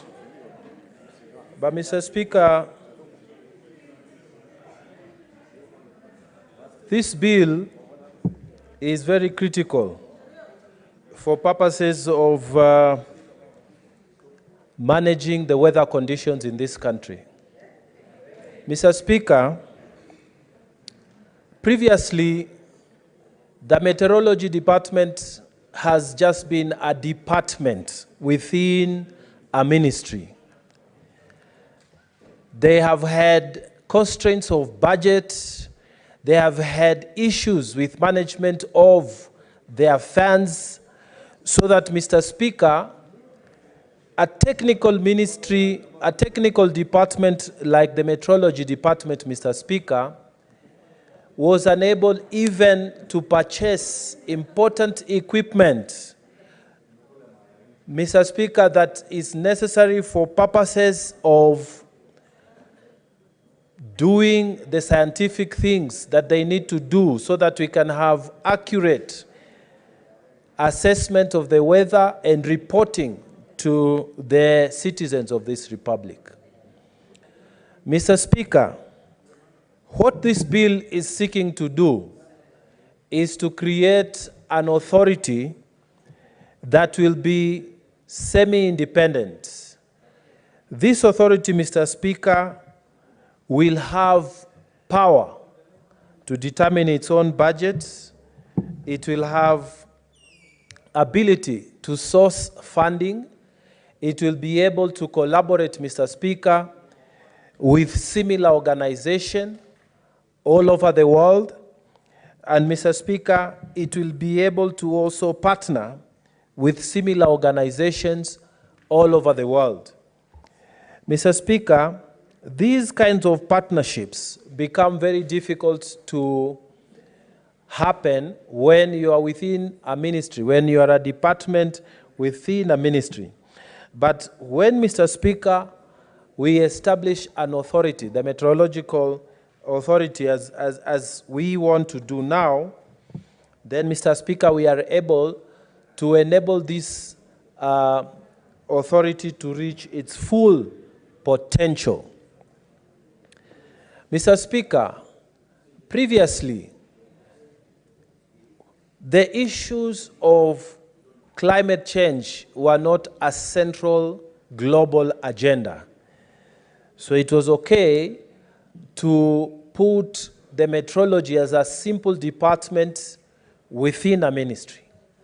But, Mr. Speaker, the issues of climate change have become now a major global agenda.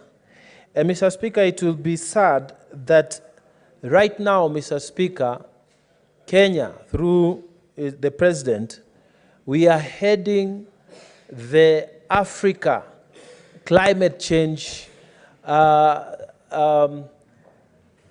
effort that is done through the heads of states in the African Union. And, Mr. Speaker, our President has been on the forefront pushing the climate change agenda.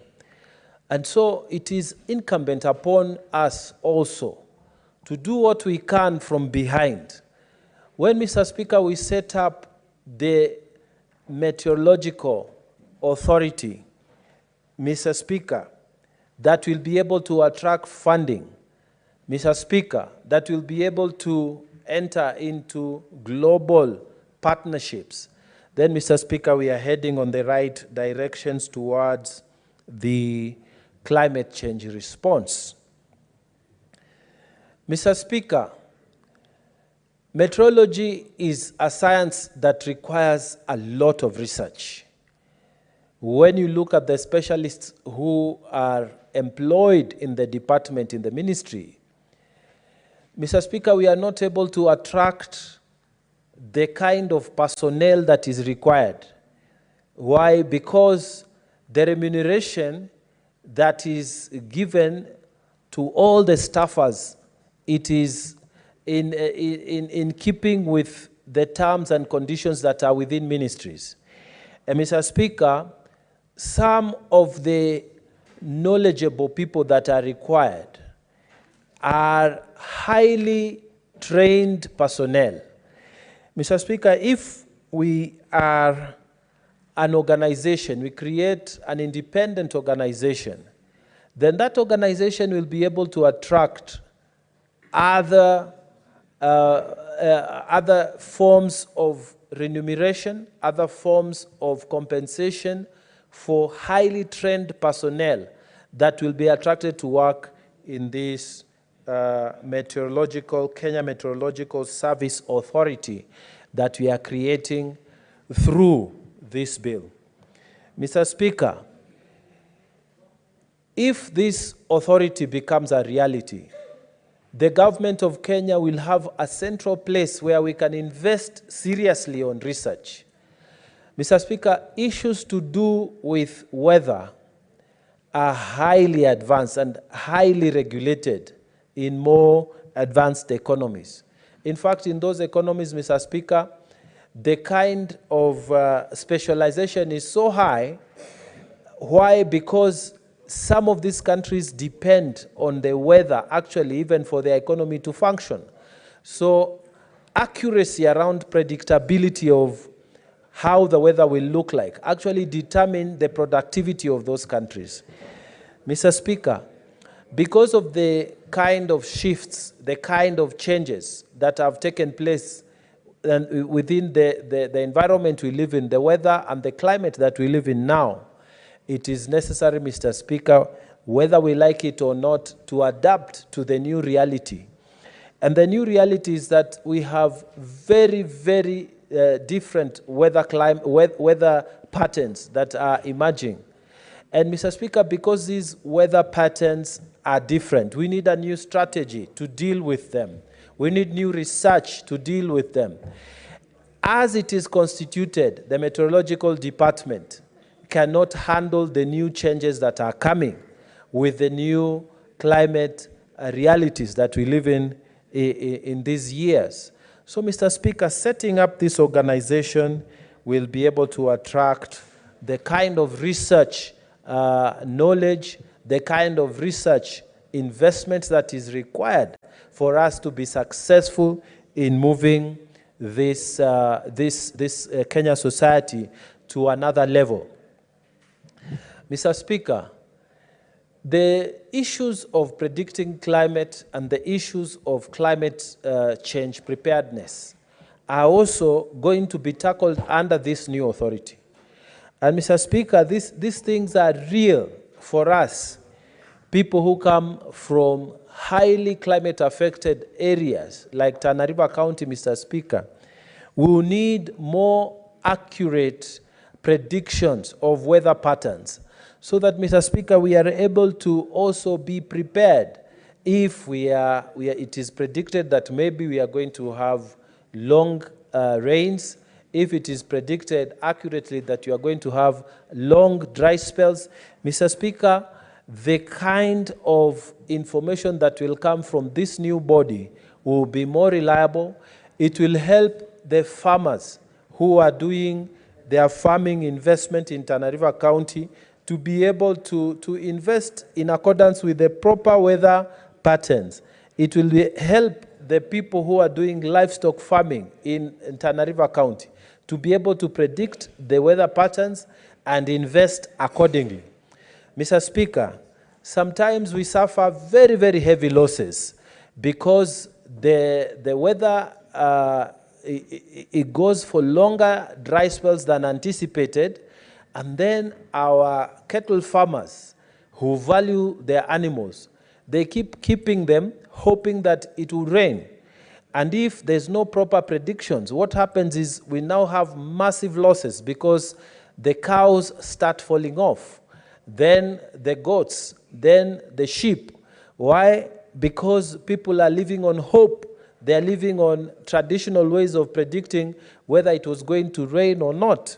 But Mr. Speaker, if we have a proper meteorological prediction that will come with a proper investment in this sector, that will come with a proper legal framework that we are setting up here in the Senate, Mr. Speaker, the losses our livestock farmers suffer currently will be reduced because proper weather patterns will be predicted. And people will know it is time to sell so that we don't suffer losses.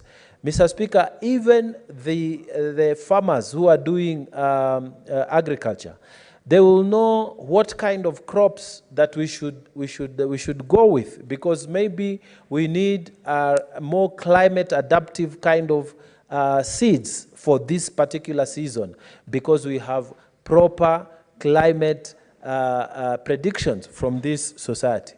Mr. Speaker, in short, I'm saying that we need to support this bill as Senate because we need to have a proper legal framework.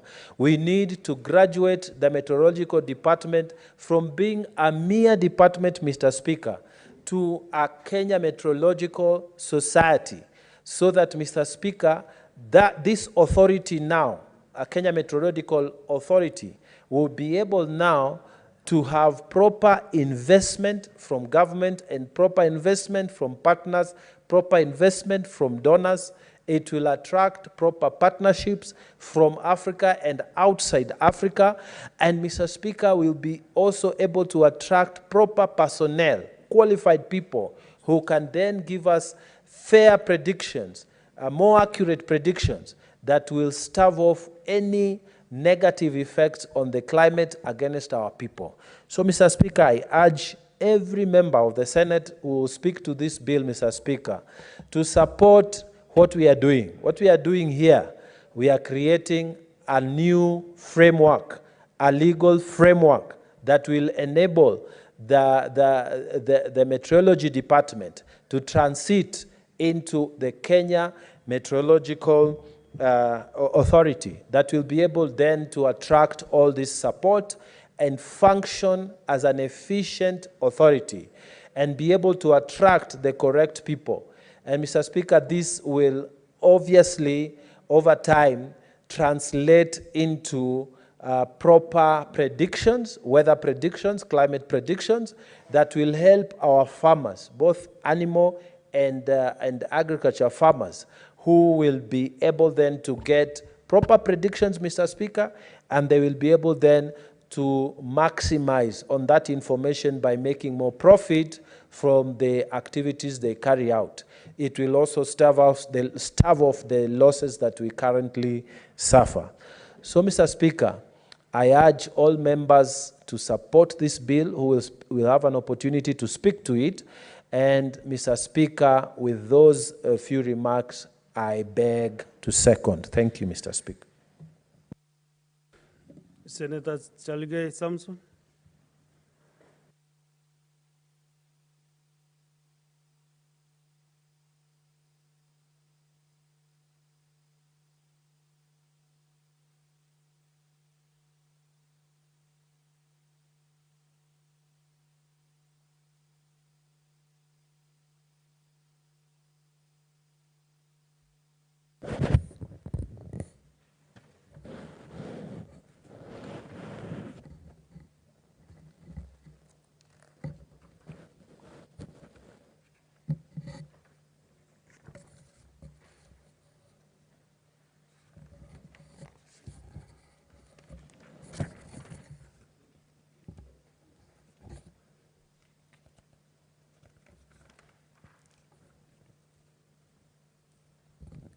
Honorable Senators, I propose the question that the meteorology bill, Senate Bills number 45 of 2023, be now read a second time.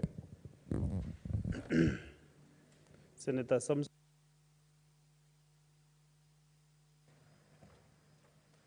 Thank you, Mr. Speaker, sir. I rise in support of the Meteorology Bill 2023. Mr. Speaker, the issue of climate change is now a reality. I remember in the last, I think when the Nairobi summit happened here in Kenya, in KICC, Mr. Speaker, there were Nairobi declaration that comes in force with the issues of climate change. I'm happy that the issue of meteorology is being given the necessary attention, considering, Mr. Speaker, sir, that in the past, they have only used circulars and policy directions from the ministry, line ministry. And you know aware that the issue of environment is dynamic. We have Environmental Management Coordination Act, the EMCA Act. We had the Climate Change Act that was put in place, Mr. Speaker. And the reality of climate change is here with us. That's why now many countries, organizations are refocusing their energy to the dynamic changing climate change, and even talking about climate financing. Mr. Speaker, this decade has shown us that now the conversation of climate change is becoming a reality, unlike in the past, where we used to take weather, Mr. Speaker. The establishment and Kenyans, while we empathize and send our deepest condolences to many Kenyans who have lost their loved ones. I know as of a few days ago, more than 228 Kenyans have lost their lives since March this year, and 72 are still missing, as per the official records, Mr. Speaker. This comes at the wake of predictions of weather, Mr. Speaker. I know with the general information system, Mr. Speaker, nowadays you can use your gadget to predict the weather, Mr. Speaker, through your phone, especially with this either Android or iPhone, Mr. Speaker, to check the weather status. The accuracy of weather is very critical, especially like in Dubai, or other people say Dubai, Mr. Speaker. The other day they use prediction. And in fact, when you go to other modern countries with the advanced technology, their meteorological department predict that don't go out of the house today, even whenever there are heat waves like in America, like in India. So, Mr. Speaker, we need also Kenya Meteorological Department that has the necessary accuracy. Mr. Speaker, where I come from, by 15 March, we should be on planting season. But with the ever-changing dynamic weather, it has moved to April.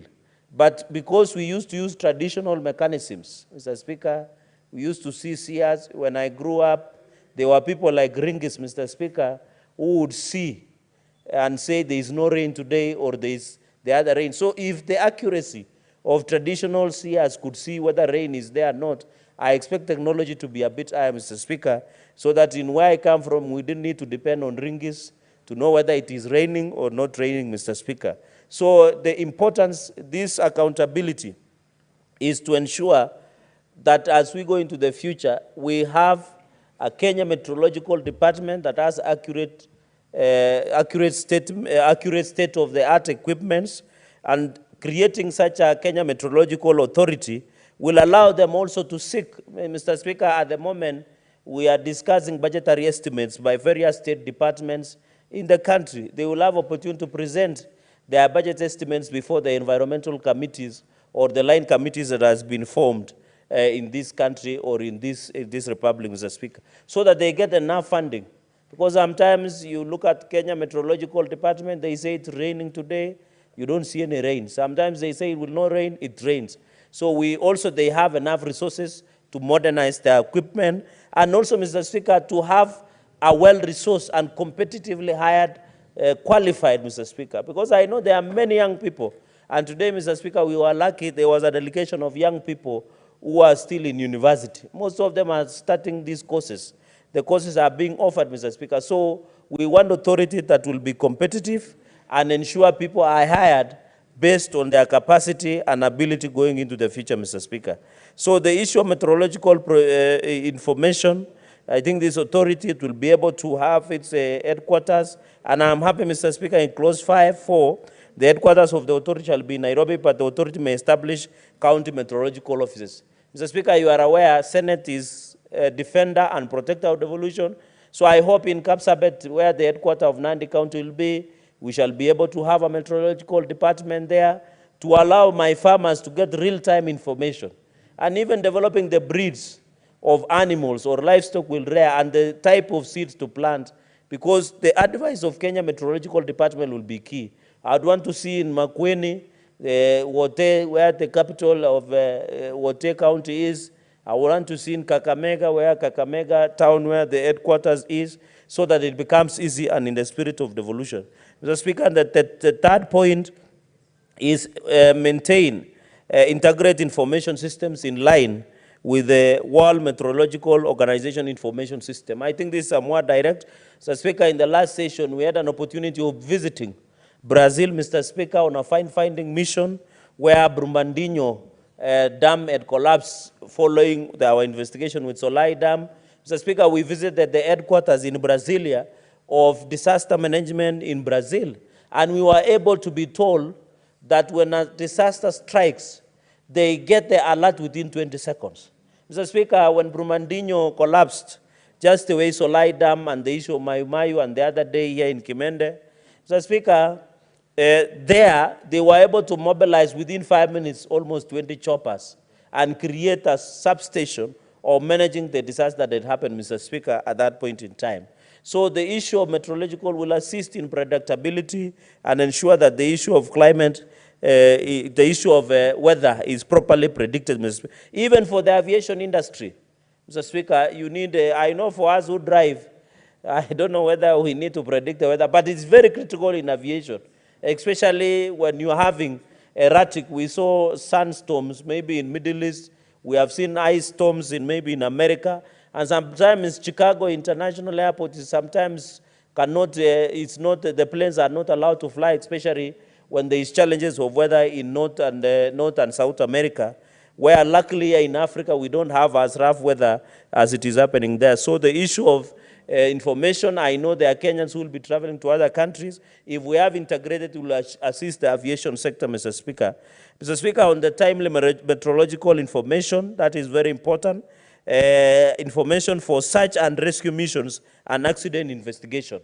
I think whenever accidents happen, it is important. Sometimes, Mr. Speaker, I see people going to ski at Mount Kenya and they get lost. So sometimes it becomes challenge. But I think when we have this in place, it will ensure, Mr. Speaker, and even assist my farmers so that as they couple and struggle with the issue of planting, Mr. Speaker, they are able to ensure that they plant within the right time, Mr. Speaker.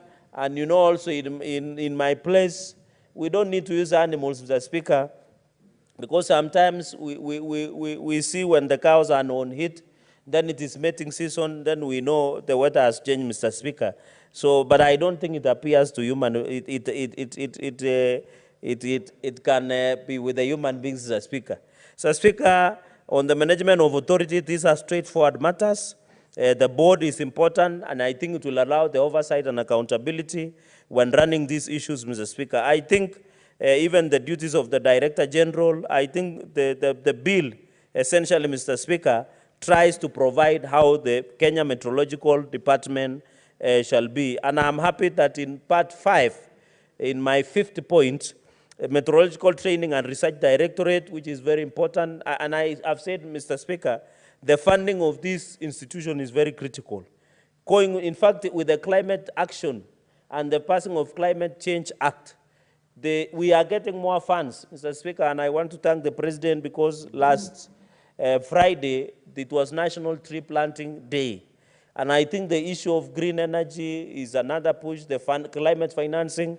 I hope in climate financing we shall introduce Meteorological Training and Research Institute. So, Mr. Speaker, it was not just an holiday in vain. I know, Mr. Speaker, Kenyans were happy that it was a Friday, it's an holiday, and it is a weekend, Mr. Speaker, and young people in this city and across our major towns disappear through what we call a luta. They disappear like Jesus Christ from Friday until Monday, Mr. Speaker. So it's the challenge to Kenyans that we need to plant trees, and we were challenged that at least you plant 50 trees so that it is Kumaloku finish, Mr. Speaker. Mr. Speaker, on the close financial provisions, The funds, and I'm happy that it has provided in clause number 30. That will be my sixth point. I think it is well resourced. The most of organizations, Mr. Speaker, the reason, and Senator McQueen will agree with me, the reason most of universities are in red, or most of them are technically insolvent, is because they don't have a resource. They can't get donations. There is no well-resourced mechanism. In fact, that is why the government has changed university model, financing model way. And therefore, Mr. Speaker, on this clause 29, just a small point, is that I hope in this research, I want to propose through this board that why don't they partnership with our universities and colleges so that the courses that they offer on issues of meteorological, they can be partnership, so that they give research funds to most of the universities and colleges to ensure, Mr. Speaker, most of those have sufficient and enough resources to do the research and be able to build capacity of our students in higher learning and even partner with other institutions. I would really want to see, and if it was not there, I will bring an amendment to bring that partnership, even with international organizations, to see how we can resource and finance. The raise of financially, Mr. Speaker, I'm happy it will say it appropriated by Parliament. Mr. Speaker, and you know, I know that matter is in court. You know, some of us are arguing that the issue of financial appropriation and budget mocking process is a process that involves Parliament. But I don't know why there have been a view that it is only National Assembly that appropriates finances to state and other both levels of government. But I'm happy the wording here, Mr. Speaker.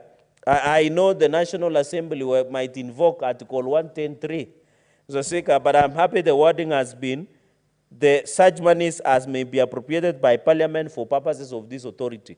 I know this where the rubber will meet the road, Mr. Speaker, or the road will meet the rubber, because I know there's push and pull, where we have been having an argument that who should appropriate. And therefore, many people have seen senators that unless out simply because we might not be finally appropriating. But when the reading, Mr. Speaker, and I hope the mover of the motion will note this, it is somewhere in the Constitution that Parliament shall appropriate to independent commissions, Mr. Speaker. It doesn't say National Assembly. And I'm happy on the financial, Mr. Speaker, I think this generally creates a meteorological public service. Let us ensure that the people, Mr. Speaker, the challenge. I know the other day, Mr. Speaker, there was an argument of wage bill in the country. There was even a conference of wage bill in Bomas of Kenya. It was very tragic because I didn't see you as the Speaker of the House or even committees of Parliament being invited to talk in that wage bill conference that was there. Because at the end of the day, Parliament is the one that appropriates money that pays the public service, servants both at the counties and the national, Mr. Speaker. But the essence and the gist of the matter, while we argue that we pay over 1.4 trillion to public servants, for example, most counties are also gone beyond the rules and regulations of minimum of 35%. I don't think there is a county that is below 35%. Most of them are 60%. Therefore, you find the recurrent expenditure, and that is a time bomb, Mr. Speaker. I know with the creation of this bill, there will be perception that we are ballooning the wage bill. That is not the case. This is based on need assessment, Mr. Speaker. Because when you look at counties, there is a time bomb, Mr. Speaker, that is happening in our counties. The wage bill is very sad because at the end of the day, where I come from, for example, Nandi, people who have been hired, of 4,333 that have been hired by Nandi County. Over 60% of money that has been allocated to Nandi goes to wages, goes to salaries and personal emoluments, Mr. Speaker. I know for Parliament, and we have argued, Mr. Speaker, with county assemblies, including yours, Bomet, that we have argued that should Parliament of Kenya and county assemblies be subjected to 35%. Our thinking is not. Because at the end of the day, most of the work of parliamentary work, both at county assembly and at national parliament, is essentially recurrent. It's more of, we do our work based on recurrent. It is based on staff. You know, the difference is that we don't implement, we don't make a road. Instead, we hire researchers, we hire clerks, And that is the essence that we need to ensure, Mr. Speaker. So the point I'm trying to make is that while we argue the wage bill has become a challenge, and I want to inform the House, because I have had the pleasure of sitting in Senate Public Accounts for almost 6-7 years now, Mr. Speaker. The challenge that we have, and senators should know this, is the issue of wage bill is becoming a serious issue. Because, Mr. Speaker, and I know the members of National Assembly the other day were trying to vilify our additional of 415 billion, and we say that is modest, Mr. Speaker. The budget of the country is 4.2 trillion. In fact, we should be blaming the National Assembly, Mr. Speaker, for delaying, because under Article 210, it says latest audited accounts. It is the National Assembly that have taken long to ensure they update latest audited accounts, because we are using accounts that was around 1.2 to 3 trillion at that, Mr. Speaker. And therefore, at the end of the day, when we request for 415 billion to counties, we are aware there are challenges with counties. We are aware of the corruption. We are aware, and I know a story from your county, a village called Kiswahili, but the person who spoke did not have Kiswahili. And the village is called Kiswahili about the swept bridge in that village. We want the money to go to the development in counties. But that one is not a justification to deny counties enough resources to do their job. Mr. Speaker, we have a challenge with on-source revenue. The potential that has been given by CRA to counties, for example, Nandi, is at 630 million. I don't know, Makwene, maybe when Senator Manzo will be speaking, will tell us revenue potential. The question is, we must ask counties, even in Kakamega, we must ask counties to improve on their own source revenue, so that they don't depend only on equitable shareable revenue that comes from Nairobi. Mr. Speaker, the soft underbelly in the success of devolution is corruption. What we should be demanding as a parliament, and this is my free advice, as I come to the tail end and to my submissions, Mr. Speaker, I want to advise the National Assembly. Mr. Speaker, they are the one who appropriate finances to EACC through the State Department of Law and Chief Administrative of Justice. What National Assembly should be doing is to invite the EACC to tell us what are they doing about the fight against corruption in counties and other sectors, Mr. Speaker. I am aware, I saw in the news that EACC had recovered a property of over 3 billion. They are targeting to recover 7 billion. That is good. But we want to know who took this property so that we name and shame them. And they should be charged in the court of law, Mr. Speaker. So it is not enough telling us you have recovered through illicit money, through money that has not been quoted properly. The National Assembly, and I want to challenge the Justice Legal Affairs Committee of National Assembly, led by my brother, that let them, the best way they can assist us as counties, let them put pressure on EACC to fight corruption in counties. We saw the fertilizer scandal by the county government of Kakamega. We want to know who was implicated, Mr. Speaker, because as we fight the bigger cartels in Nairobi, we also fight the upcoming and growing and maturing cartels in counties, Mr. Speaker, through EACC, Mr. Speaker, and other organs. Finally, Mr. Speaker, I want to say to governors on this aspect of devolution, I hope, Mr. Speaker, and I want to request as we form this law, that let officers that will go to manage county offices be from Kenya Meteorological Department, that authority that we shall establish, Mr. Speaker. We don't want also governors to take advantage. I know we have a challenge of wage bill. You get a governor, there is a governor from Western Kenya, I think he's former. He used to have his VIP toilet being carried around. Mr. Speaker, he used to have a seat being carried around. I don't know, Senator, even Machakos. I don't know, Mr. Speaker, why would you carry a mobile toilet around unless you're having a diarrhea or you're having stomachache? Why would you carry? And what is wrong, Mr. Speaker? Why are you carrying your seat? If you, Mr. Speaker, why don't you sit on a plastic chair? And the people who gave you, why would you carry your seat somewhere from, you take your seat from Kapsabet, like my governor, all the way to Tindred, around 50 kilometers. For what? Only to sit. Why don't you sit on a plastic chair or sit on anything that is there so that you show you are with the people, Mr. Speaker? Why would governors, and then you have a retinue of advisors, Mr. Speaker. One governor has over 10 advisors. What is he being advised about? Is it including advice on the issues of girlfriends, or what is the problem has been asserted by this? What are they advising on, Mr. Speaker? Are they advising? You had people are being advised by 10 advisors. Mr. Speaker, even Jesus Christ is the only counselor and wonderful guider, as is in Isaiah, in the book of Isaiah provided by, and I know Senator Manzo is our caucus chair of National Prayer Breakfast, and will tell you the only counselor is Jesus Christ. Why is governor having 10 advisors? You know, I've never understood. On youth affairs, what do you want to know about youth? And you know you don't have employment. Why don't you put a budget on how youth can be empowered, how women can be empowered, Mr. Speaker? So I want to say I support this bill. I look at the issue of research, if we can amend to include partnership with learning institutions, Mr. Speaker.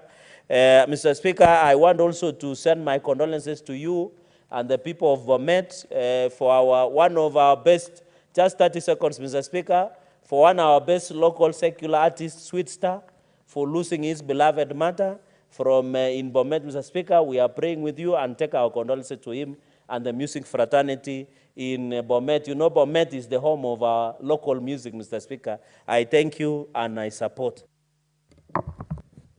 Thank you very much, Senator Chergey. I can confirm that your condolences will get to the bereaved family. Senator Manzo Daniel Kitonga. Thank you, Mr. Speaker. Mr. Speaker, the department dealing with weather is very, very important in the country.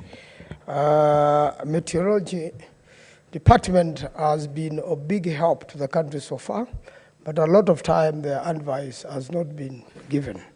I like what the leader of majority has done with this law, but there is a trend which is very common in the current government of setting up as many boards as possible.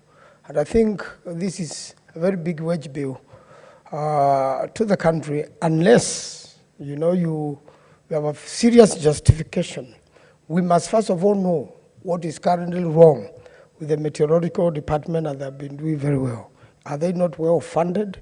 And if it is funded, and for example, for you to read weather properly, you must have specialized aircrafts which can fly very high above Kenya, and so that can be done in collaboration with the Air Force, and then take the necessary photographs, and the weather forecast is done.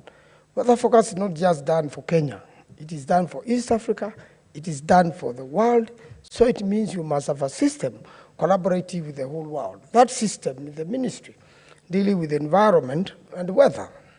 And so far, this department has been received very well in terms of devolution.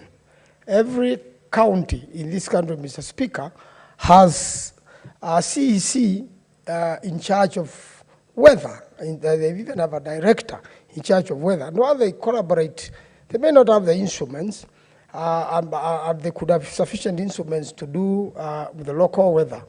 But while they have, when they have a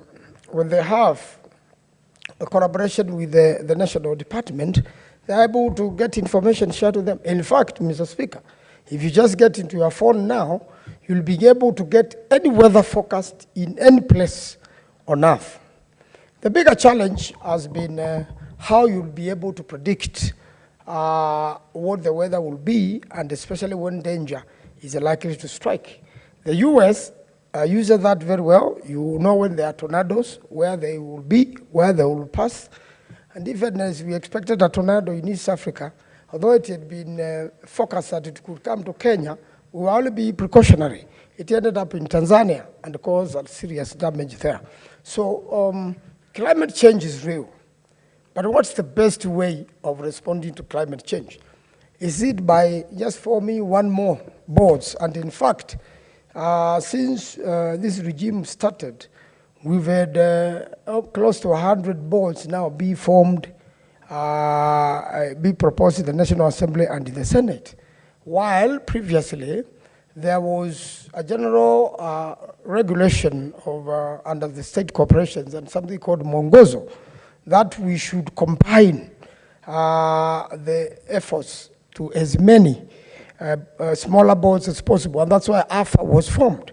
And I think AFA has been very effective because there was a sugar board, a cotton board, every product aboard.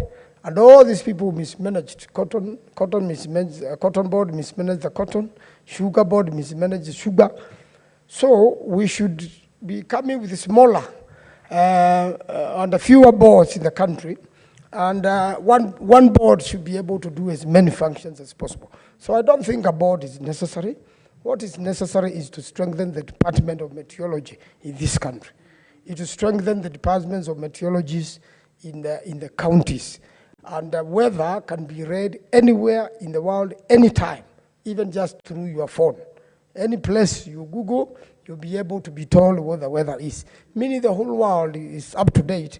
And therefore, this law by the leader of majority, Mr. Aaron Cheriot, Senator, is totally unnecessary for now, is another selfish way of creating employment for certain individuals, is another way of ballooning the wage bill, and they should be discouraged as much as possible, and especially by the state. And in fact, the next time I'll have an opportunity to address the president, I'll tell him about the many boards which have been formed in the country, which can only balloon the wage bill, and I'm sure you will agree with me.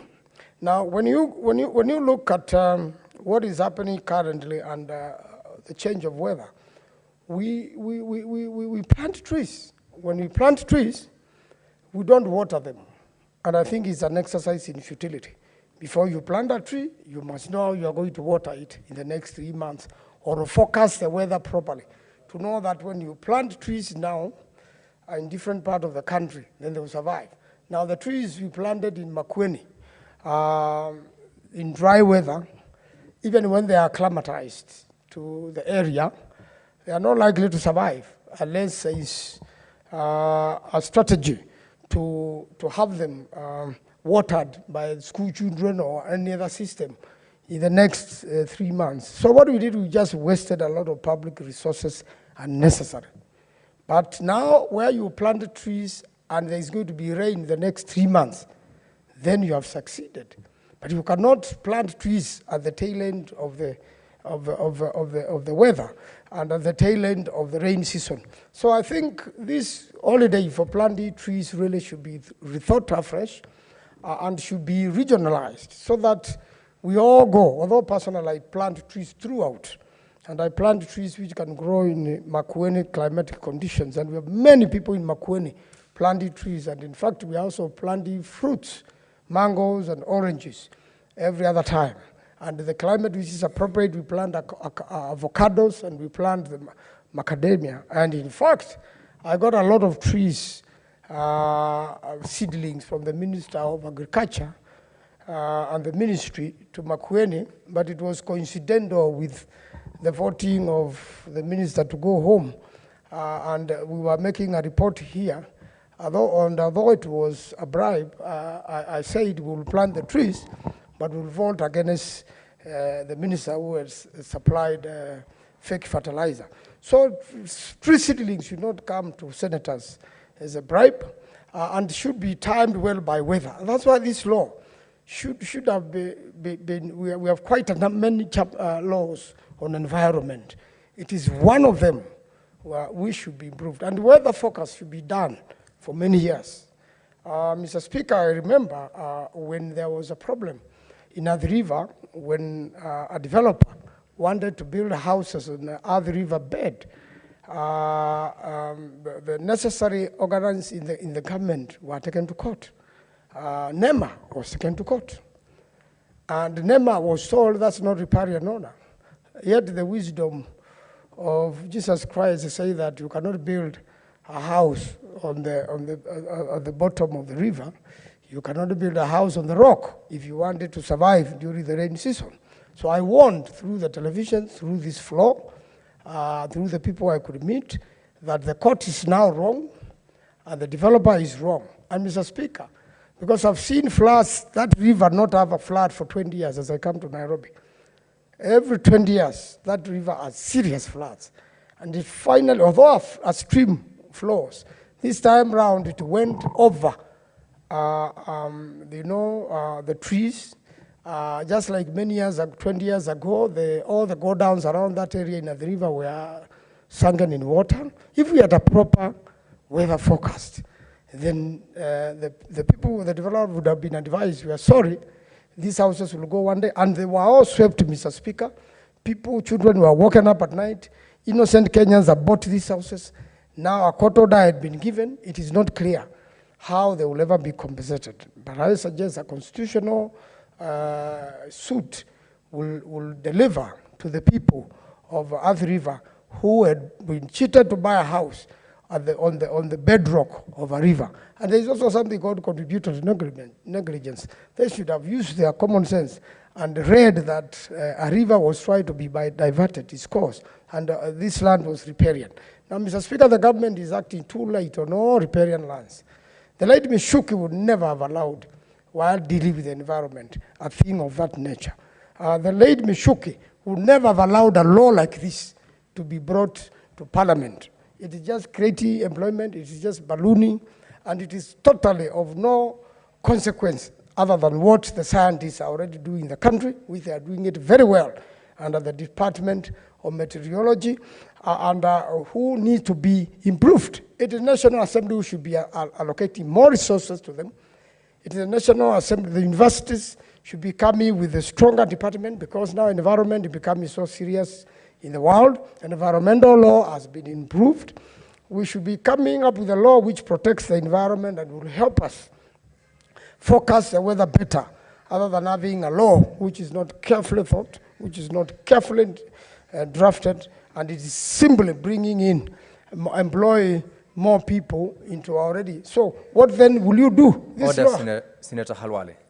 This law has not said, Mr. Speaker, this law has not said what will happen to the current existing department. Will the act which is dealing with that be repealed? And if so, how many acts of parliament will be repealed? Will they be split into two? Or what will happen, Mr. Speaker, because there's a law existing? So, Mr. Speaker, this is clearly over legislation, unnecessary, a waste of public resources. And Mr. Speaker, I don't support it. I urge other members, reasonable members of the society, to reject it, like Senator Governor Halwale, so that we can save Kenyans' funds and do the right thing. Let's do the right amendments to the right law to make it better and fund the meteorological department, which have served Kenyans very well so far. I thank you, Mr. Speaker. I oppose. Senator Tabitha Mutinda.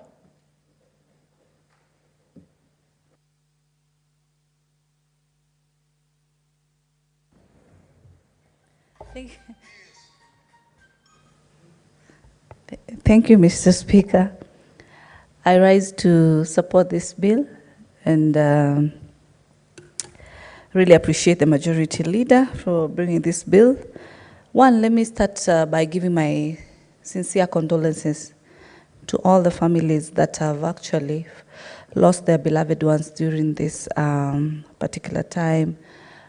We've seen how the floods, the damage that it has caused, ranging from health sectors, the road infrastructure, the schools. There has been quite massive damage, and my sincere condolences to the families. Mr. Speaker, I've looked into this bill, and I feel that this bill comes in at a very critical time in our country. At times, we should go beyond looking at issues in a financial perspective all the time. We need to look at what brings us to the position that we are in, what makes us make the decisions that we make at that particular time, as much as there's always a cost implication, but the impact that then that decision will bring aboard is very important. Looking at this bill focuses, Mr. Speaker, on addressing very key fundamental issues as far as the weather forecast is concerned. And the issues that are going to be addressed, Mr. Speaker, are much long-term, you know. It's more on the provision of regulation, coordination, monitoring, management and control of meteorological services.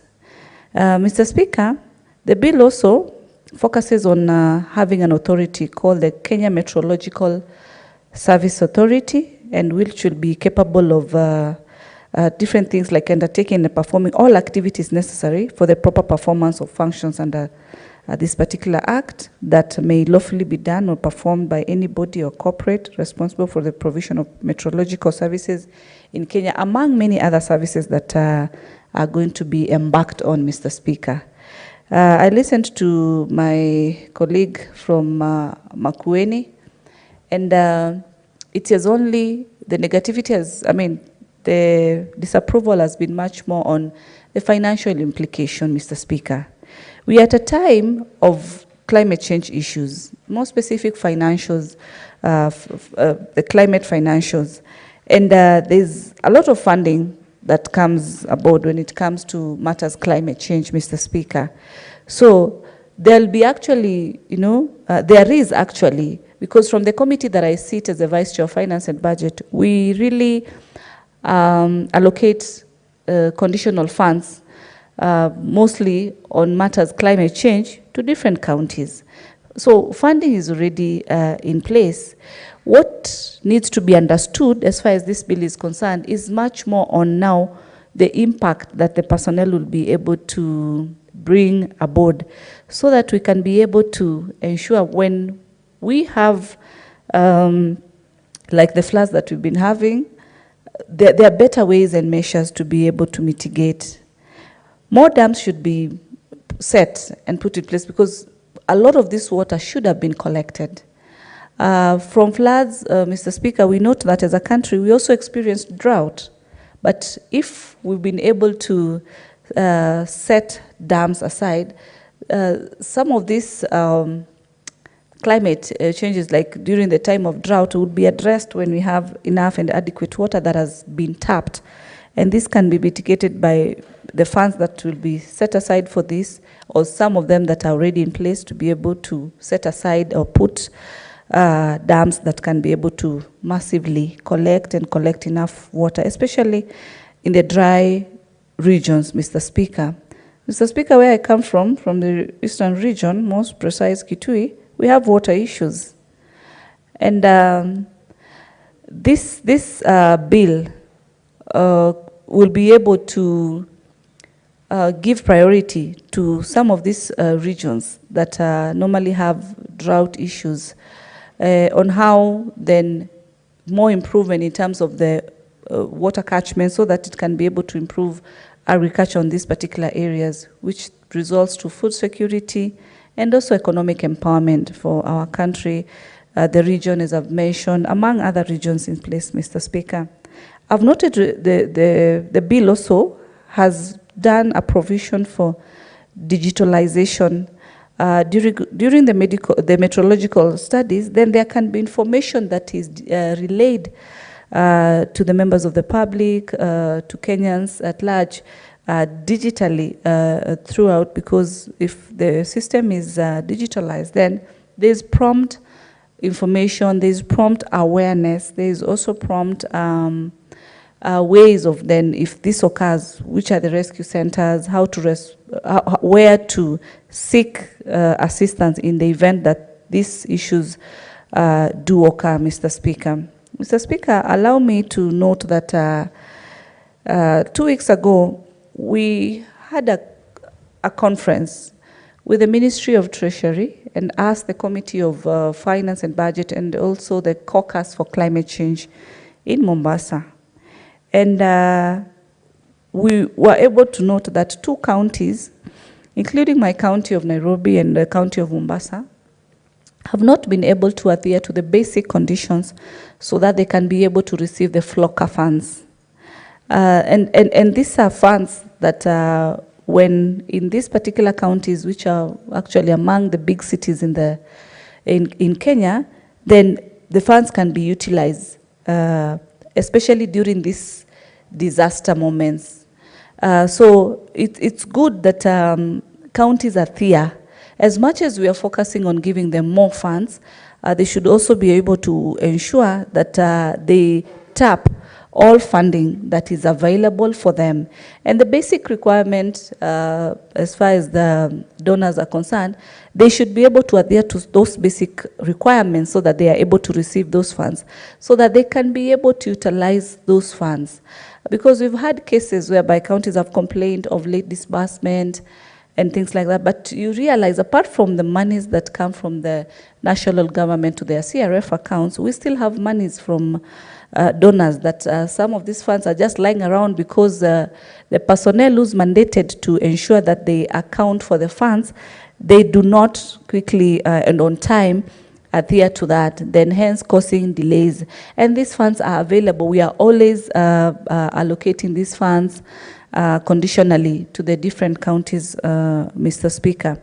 Mr. Speaker, I noted on the same bill that as far as the qualifications of the Director General are concerned, I'm happy to note that in this bill, it has been more specific, and like sometimes in other bill, it's an issue that I always raise in terms of qualifications, to be more specific, what type of degree that this personnel should have.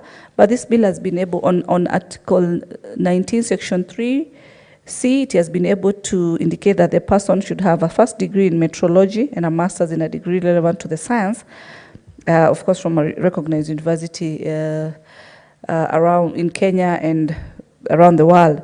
But what is positive is that it's a degree from meteorology studies, which is very important, because at times we've seen like case in Nairobi whereby people have been given opportunities to be in the Department of Disaster Management, and the qualifications and the responsibility are not matching, and at times then that gives us a challenge, and the output cannot be much expected, or even if it's going to be there, it might not meet the standards that are required, that need to come with it, Mr. Speaker.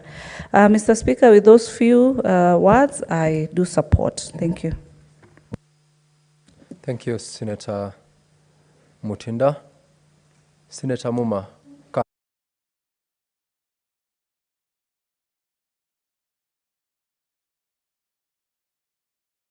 Mr. Speaker, meteorological services are very important for any country as they are in Kenya. And Mr. Speaker, we have a department that deals with meteorological issues, and that department is not well resourced as at now. And in my view, the question we should be asking ourselves, what do we need to do in order to resource the meteorological department, give them the support required in terms of training, facilities, in order for them to carry out what they need to do. Mr. Speaker, I have read through this bill. The bill is largely about turning that directorate into an authority. Mr. Speaker, I'd like to bring to the attention of this House that in 2015, the Jubilee government of retired President Uhuru Kenyatta and current President, then Deputy President William Samoei Ruto, established a task force under the leadership of Honorable Abdi Kadir. And the reason they set up that task force was for that task force to advise government on how to rationalize on the number of parastatals in this country. That was found to be necessary because, Mr. Speaker, as you know, with the 2010 Constitution, we came up with 47 counties. Key functions were devolved to the counties, and what we needed is a lean set of only key parastatals that would deliver on key mandates. Mr. Speaker, one of the other issues this task force was addressing was the fact that majority of the task forces that Kenya has depend on the exchequer. They don't make money, even though the assumption is that when you make you come up with a parastatal, it will operate more efficiently, it will save this country money, but most of our parastatal, Mr. Speaker, are parastatals that are costing the taxpayer more than they are assisting them. So even as I would support those who work in meteorology, and I would urge that as a country, we need to invest more so that we can facilitate them to serve us better. Mr. Speaker, I am reluctant to support just the idea of a law to establish a parastatal. And that's what this law is doing.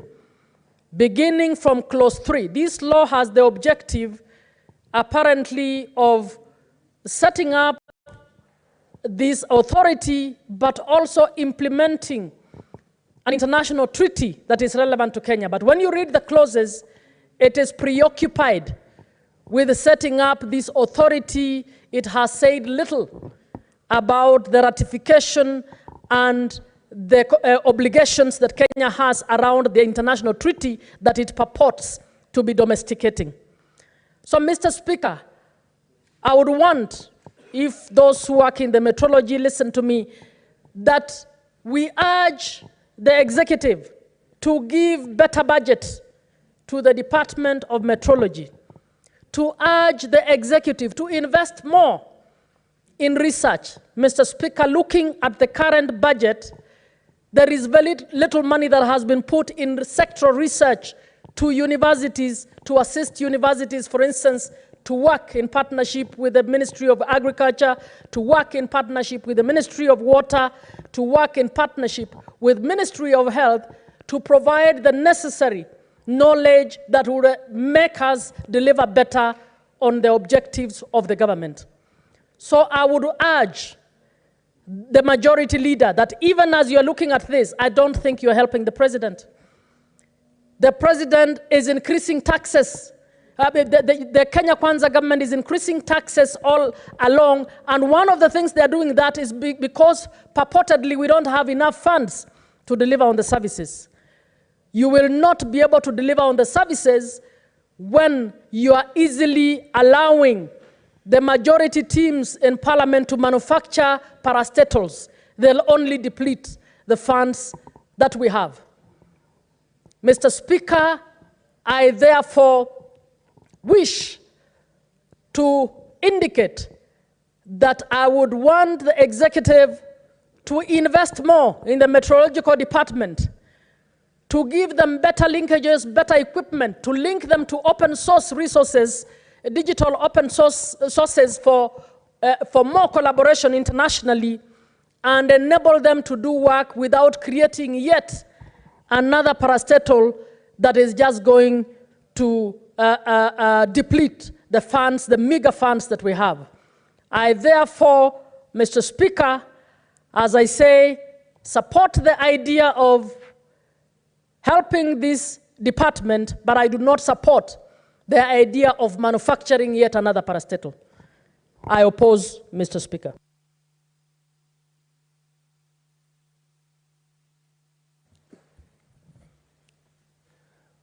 Thank you, Senator Muma. Honorable Senators, there being no other member interested in further contributing to this bill, I call upon Senator Halwale to reply.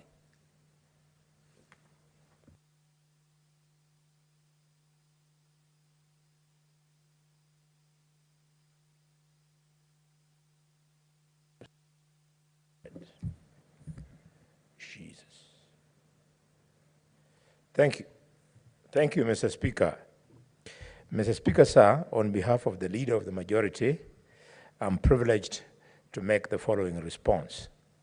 Mr. Speaker, I'm responding to the bill on the meteorology, which is here for the reasons that were moved by the Leader of the Majority, and I want to take this opportunity, Mr. Speaker, to thank all the members who have presented their presentations on the floor this afternoon. And Mr. Speaker, I have heard the sentiments from both sides, including the sentiments from the senator for not Kitui, the senator from Makueni, the distinguished Senator Maanzo, in his rejections. I want to confirm to the House that everything will be done to address the concerns by the senator of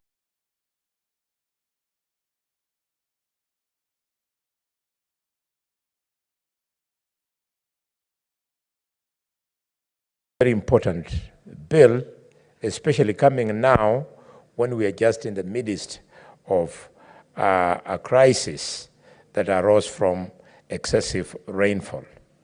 Mr. Speaker, we support this bill, and I want to urge members of the public that sometimes we should not challenge nature.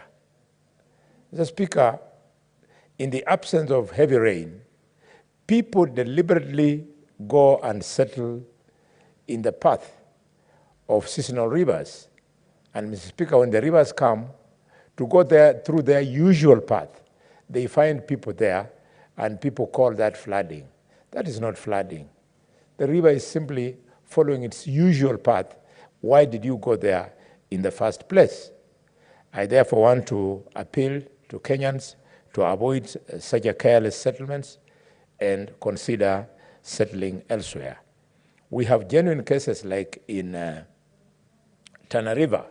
The floods that you see the Tana doing to the people of Tana River is not like what you see elsewhere, people deliberately going to settle in the path of the river. In cases of Tana River is where the river actually just breaks its banks, and that makes sense, Mr. Speaker. Mr. Speaker, having said that, having said that, Mr. Speaker, I respond and I thank you.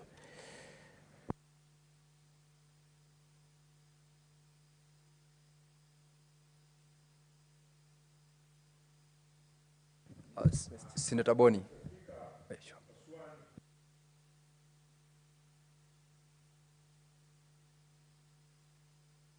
I request that the putting of the question on this bill be deferred to a later date. Thank you, Mr. Speaker. Thank you, Senator Boni. Pursuant to the provisions of Standing Order 66, putting of the question is deferred to the next sitting of the House.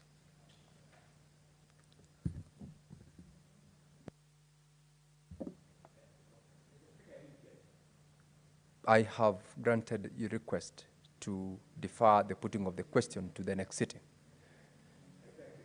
Thank you. Senator Boni, just approach the chair.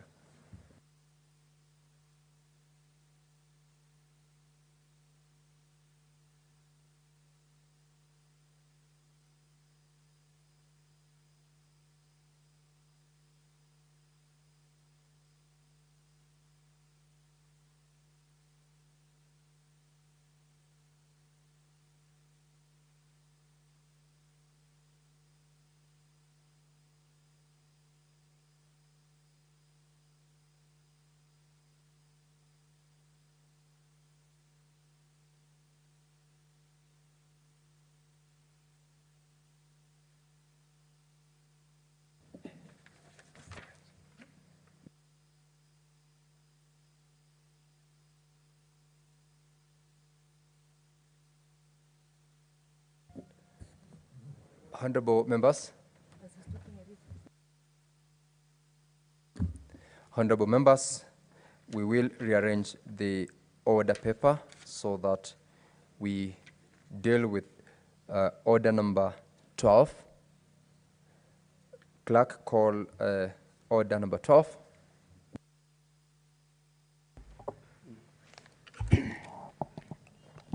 Order number 12, the Public Transport Motorcycle Regulation Bill, Senate Bills number 38 of 2023, second reading. Senator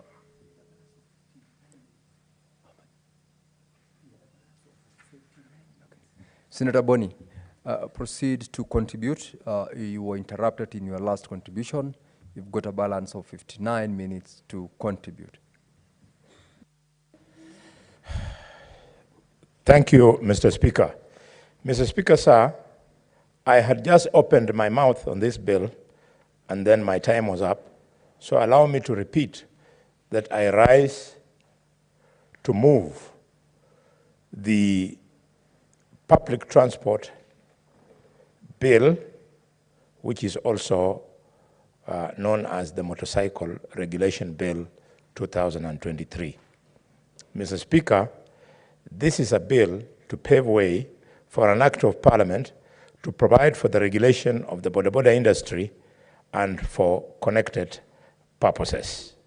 Mr. Speaker, this is a very important bill, and if it then becomes law, my belief is that it may be cited as a public transport motorcycle regulation act. And Mr. Speaker, this act shall apply to all motorcycles used for commercial purposes, including transport services. For example, Mr. Speaker, what we ordinarily call boda being the two-wheeled bike, but which is motorized, and two, the tuk-tuk, which is three-wheeled and is motorized, and both of them can either be used for purposes of this bill as a means of transport for human beings and for carrying goods. Mr. Speaker, this bill is so important that one should highlight the fact that we are speaking to a very important industry. Mr. Speaker, the boda industry employs 1.5 million people in Kenya, 1.5 million people, and it is operating without a law. Two, it contributes 202 billion shillings to the economy every year, and it is operating without a law. This, Mr. Speaker, is way over what T from your region, Mr. Speaker, contributes. T contributes 147.3 billion shillings. And what's more, Mr. Speaker, in this industry, every day, 10,000 bodabodas crash. Sorry, not every day. In the year 2023, Mr. Speaker, 10,000 bodabodas were reported to have crashed. Therefore, confirming that we have to think through and provide the relevant legislation to make it safe, to make it profitable, to ensure that the industry is not abused. Mr. Speaker, I want to go to clause 4 and 5. This is the clause, Mr. Speaker, that is establishing the County Motorcycle Transport and Safety Board. What do I mean? I mean that this bill anticipates and contemplates a situation whereby in every county we are going to have a safety and transport board that will ensure that many of the things that we have spoken to in this bill are implemented at the county level. And Mr. Speaker, this board at the county level, I propose that it comprises a chairperson appointed by the county governor, the county executive committee member responsible for matters relating to transport, C, the county executive committee member responsible for matters relating to finance, the county attorney, the county police commander, or a representative designated in writing, F, 4 persons appointed by the County Executive Committee member responsible for matters relating to transport, and G, 2 persons appointed by the County Executive Committee member responsible for matters relating to transport to represent groups with special interests in the motorcycle transportation industry. Mr. Speaker, in clause 6, I hope to define clearly what are the functions of this board. And, Mr. Speaker, in a nutshell, the board shall be responsible for the regulation, management, and coordination of all matters relating to the motorcycle transport sector within the county. Mr. Speaker, without prejudice to the generality of the subsection 1 in this clause 6, the functions of the board I propose should include the following. 1, developing policies and regulations and guidelines on motorcycle transport and safety matters within the county. B, managing and controlling motorcycle transport services within the county, including registration and licensing of motorcycle riders, designated parking routes, parking and the routes that should be used for purposes of this particular business. Furthermore, it should be responsible for ensuring compliance with the provisions of the Act and any other laws related to the transport sector within the county the boda rider is operating from. It should also be a function of this board that they should conduct research and collect data on transport and safety matters within the county. And finally, developing and implementing programs to promote road safety, including training and education of riders and passengers. The issue of training both passengers and riders is a serious matter in this country. Many hospitals, Mr. Speaker, across the country have been forced to set up to designate a particular ward purely for boda accidents. When you go there, you find the unfortunate young people who sustained these injuries to be hanging there, either limb up or neck put in a plaster and all manner of things. This is where the law is going. Mr. Speaker, to organize the boda industry, we must provide for specification for registration of a motorcycle riders. And I propose that no person shall use a motorcycle for commercial purposes in the county unless that person is registered in accordance with this law. If a person wishes to operate a motorcycle, Mr. Speaker, I propose that if it is for commercial purposes in a county, that person should be registered by the board. And an application for registration, Mr. Speaker, shall be made to the board in a prescribed form and shall be accompanied by a prescribed fee. Mr. Speaker, the board shall issue thereafter a certificate of registration compliance to the applicant, and if it is satisfied that the motorcycle meets the requirements prescribed under this law. Mr. Speaker, I hope that the certificate of registration shall be renewed annually upon payment of a prescribed fee. I would like members of the boda industry to appreciate the fact that it is better to have a board for the boda industry in Kakamega as opposed to the one of Vihiga, Busia, Kitale, and Bungoma, which understands the economic dynamics of Kakamega and prescribes a fee that is reasonable to operators in Kakamega County. In this law, once you are recognized by one county, there is cross-border recognition so that you do not have to go to another county, get further registration. Once you are recognized in one county, then you can operate in the other. meaning that if, for example, Nairobi being a city, the licensing for registration is more expensive than Kajiado, which is in nearby, then a boda rider is free to go and register in Kajiado, and is free to ride into Nairobi because there'll be cross-border recognition.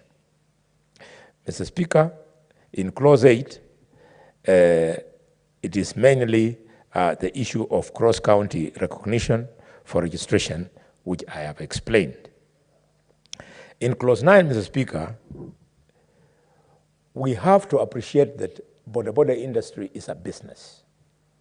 And therefore, Clause 9 attempts to provide for how the border riders can make a saving either directly to the bank, but preferably join savings and cooperative societies, and the registration to join these societies has been provided for in this law to help the young people from being exploited by unscrupulous adults.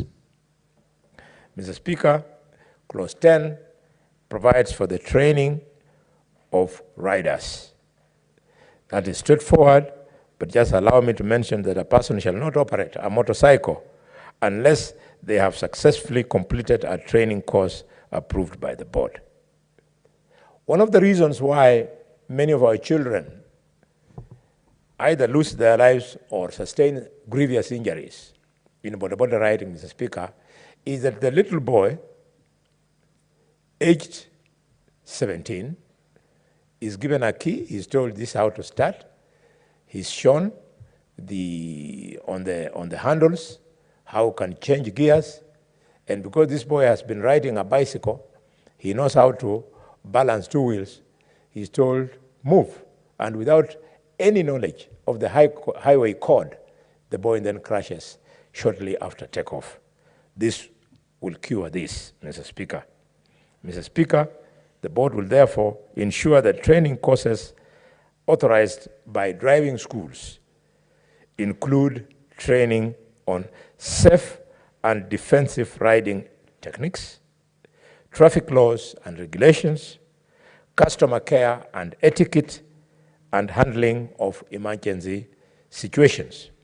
Furthermore, the training will equip the riders with basic motorcycle maintenance skills and also train them on security awareness and precautions.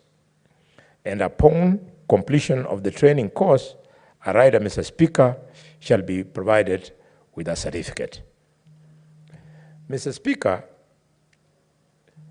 I hope to legislate in Clause 11 to provide for responsibilities to an owner of a motorbike. It should be appreciated that a very large percentage of the young people riding motorbikes for business purposes, they are not the owners of these machines.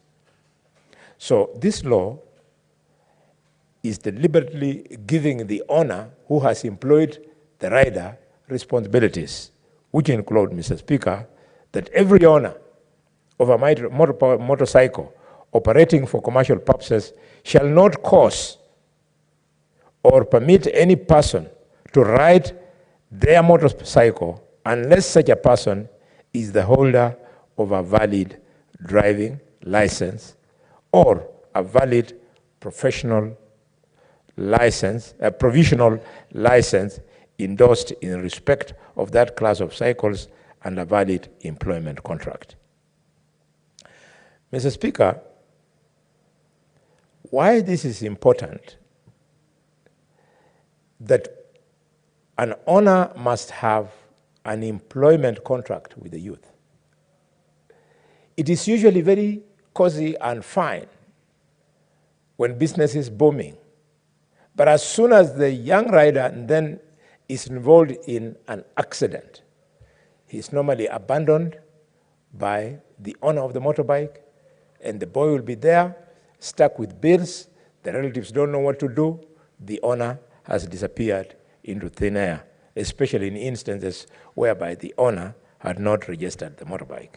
2, the owner must issue the rider with 2 helmets which comply with the standards established by the Kenya Bureau of Standards and are of the prescribed color. And 2, the owner must issue the rider with 2 reflective jackets which are of prescribed color. Why 2 in both cases? Because the bill is going to insist that it's a crime for you to ride a boda when you're not wearing a helmet and not donning a reflective jacket. It works. I remember clerk at the desk, Ruge. We recently had a tour of Kigali together, and it was impressive. There's order. Everybody is wearing a helmet. Everybody, including the passenger, everybody is wearing a reflective jacket. And when the traffic lights turn red, all the motor vehicles, including motorcycles, stop until it turns green. So this bill is going to inculcate into these young people that will be the order of the day. Mr. Speaker, we all live in Nairobi, especially one of the premier roads in Nairobi is the road that cuts between the National Parliament and the Senate chambers. On the other side, we have County Hall and Bunge Towers. That road, you'd be lucky if you're not crushed, because bodabodas come from either way without caring whether they are riding on the left or on the right. Mr. Speaker, having said that, we will also insist that a motorcycle owner should never ever ask a youth to ride a motorbike that is not insured. And if a youth is found to be riding a motorcycle which is not insured, the responsibility of breaking that law will not rest with the rider. It will rest with the owner. Why did you give the youth a motorcycle that is not insured? The rider should not be harassed. He should just give the address of the owner of the motorbike. He continues with his business, and the police look for the owner and they deal with him, Mr. Speaker. This law also gives responsibilities to riders, which include every rider must have a valid driving license issued by the authority, have a certificate of registration issued by the board, have a certificate and ensure that they shall not ride or carry person on a motorcycle without the prescribed protective gear as described above. And those gear should not just be carried on the arm as some of them do. The helmet should actually be fastened on the head. Mr. Speaker, every rider should not carry more than one person at a time.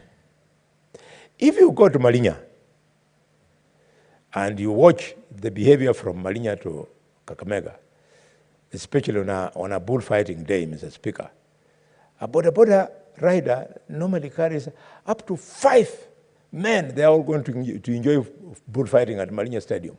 So they want to save. And 5 people sit on one motorbike. I usually sit and I cover my eyes because those are my strongest supporters, and yet they are doing something that is endangering their lives.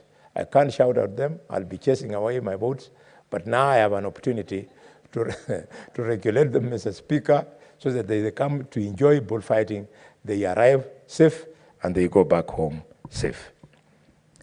Every rider should ensure that passengers are carried on a proper seat with a footrest securely fastened on a motorcycle, and ensure that passengers sit astride the motorcycle, astride.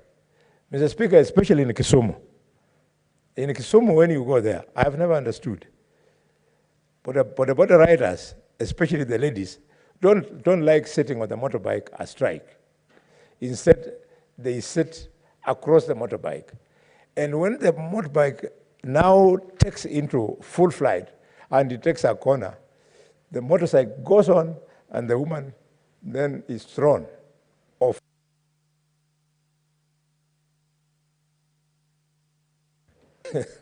It should be completely unlawful. That is Muma's county. This is why she's laughing there unknowingly. It happens in Kisumu. Mr. Speaker, every rider should ensure that headlights of the motorcycle are on at all times when riding, and ensure that loads... Senator Boni, there is intervention by Senator Mandago. What's your intervention, Senator? Honorable Speaker, I just want to inform the Honorable Senator for Kakamega so that he doesn't wonder why the women in Kisumu suit like that. The women in Kisumu, Honorable Speaker, observe decency. Senator Mandago. Senator Boni, proceed. Yes, Mr. Speaker, the Senator for Shinkishu is right. But I was just reporting what I observed. So if what I observe is acceptable to the law enforcers and to distinguished senators, you'll make a proper suggestion. But I find it extremely risky. Can you imagine when they do the curve like this and the lady was seated, she just goes that way. Then the motorbike proceeds. I don't know how it pleases Mandago, but there it is, Senator. The loads carried should not exceed 50 kilograms, and passengers are not carried. Loads exceeding 50 kilograms should not be carried at the same time with the passengers, meaning if your passenger has luggage, then the luggage you can carry the passenger with should not exceed 50 kilograms. However, members, you can suggest if you want to increase the number of riders on one motorbike or increase the weight that is carried by the passengers. And the passengers should keep the rider should keep the protective gear in a clean, dry, and generally wearable condition. You are in Rwanda and you just get impressed. You see some of the riders who are tech.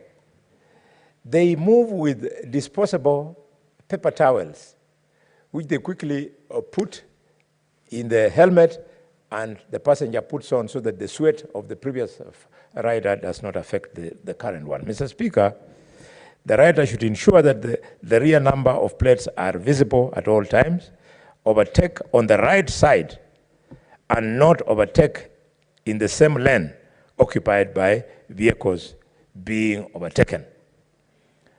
All of you in this house are drivers.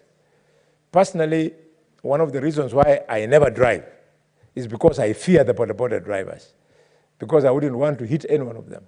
They are so risky, they are so aggressive, because they have not been trained, they don't know that to overtake, you cannot overtake on the left side. So you are moving, and if you have not looked in your left-hand side mirror and you're taking your left turn, you find you've connected with a border. So they must be taught that they must forever overtake on the right side, but outside the lane.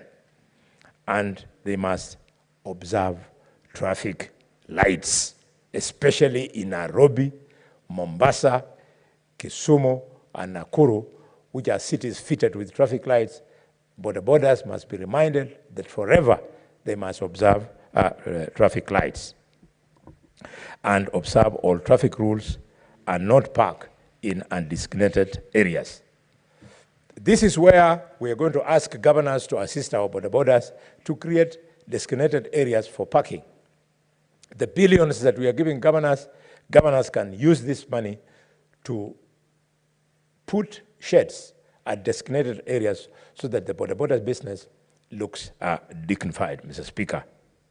And in the rules and regulations, we can introduce punishment for governors who fail to provide for these sheds at designated areas.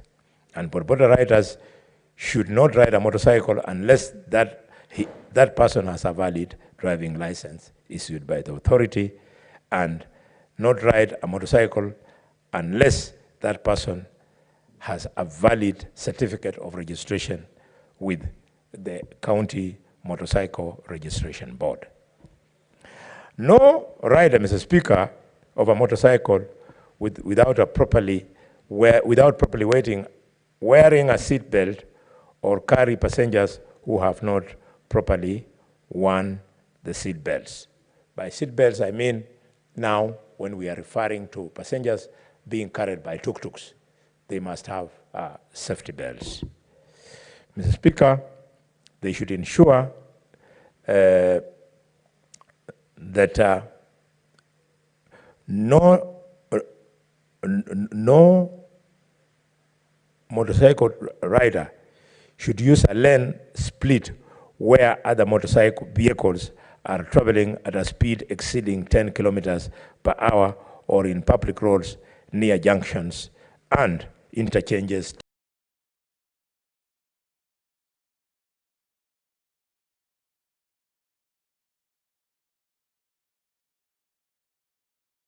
Clerk of the Senate.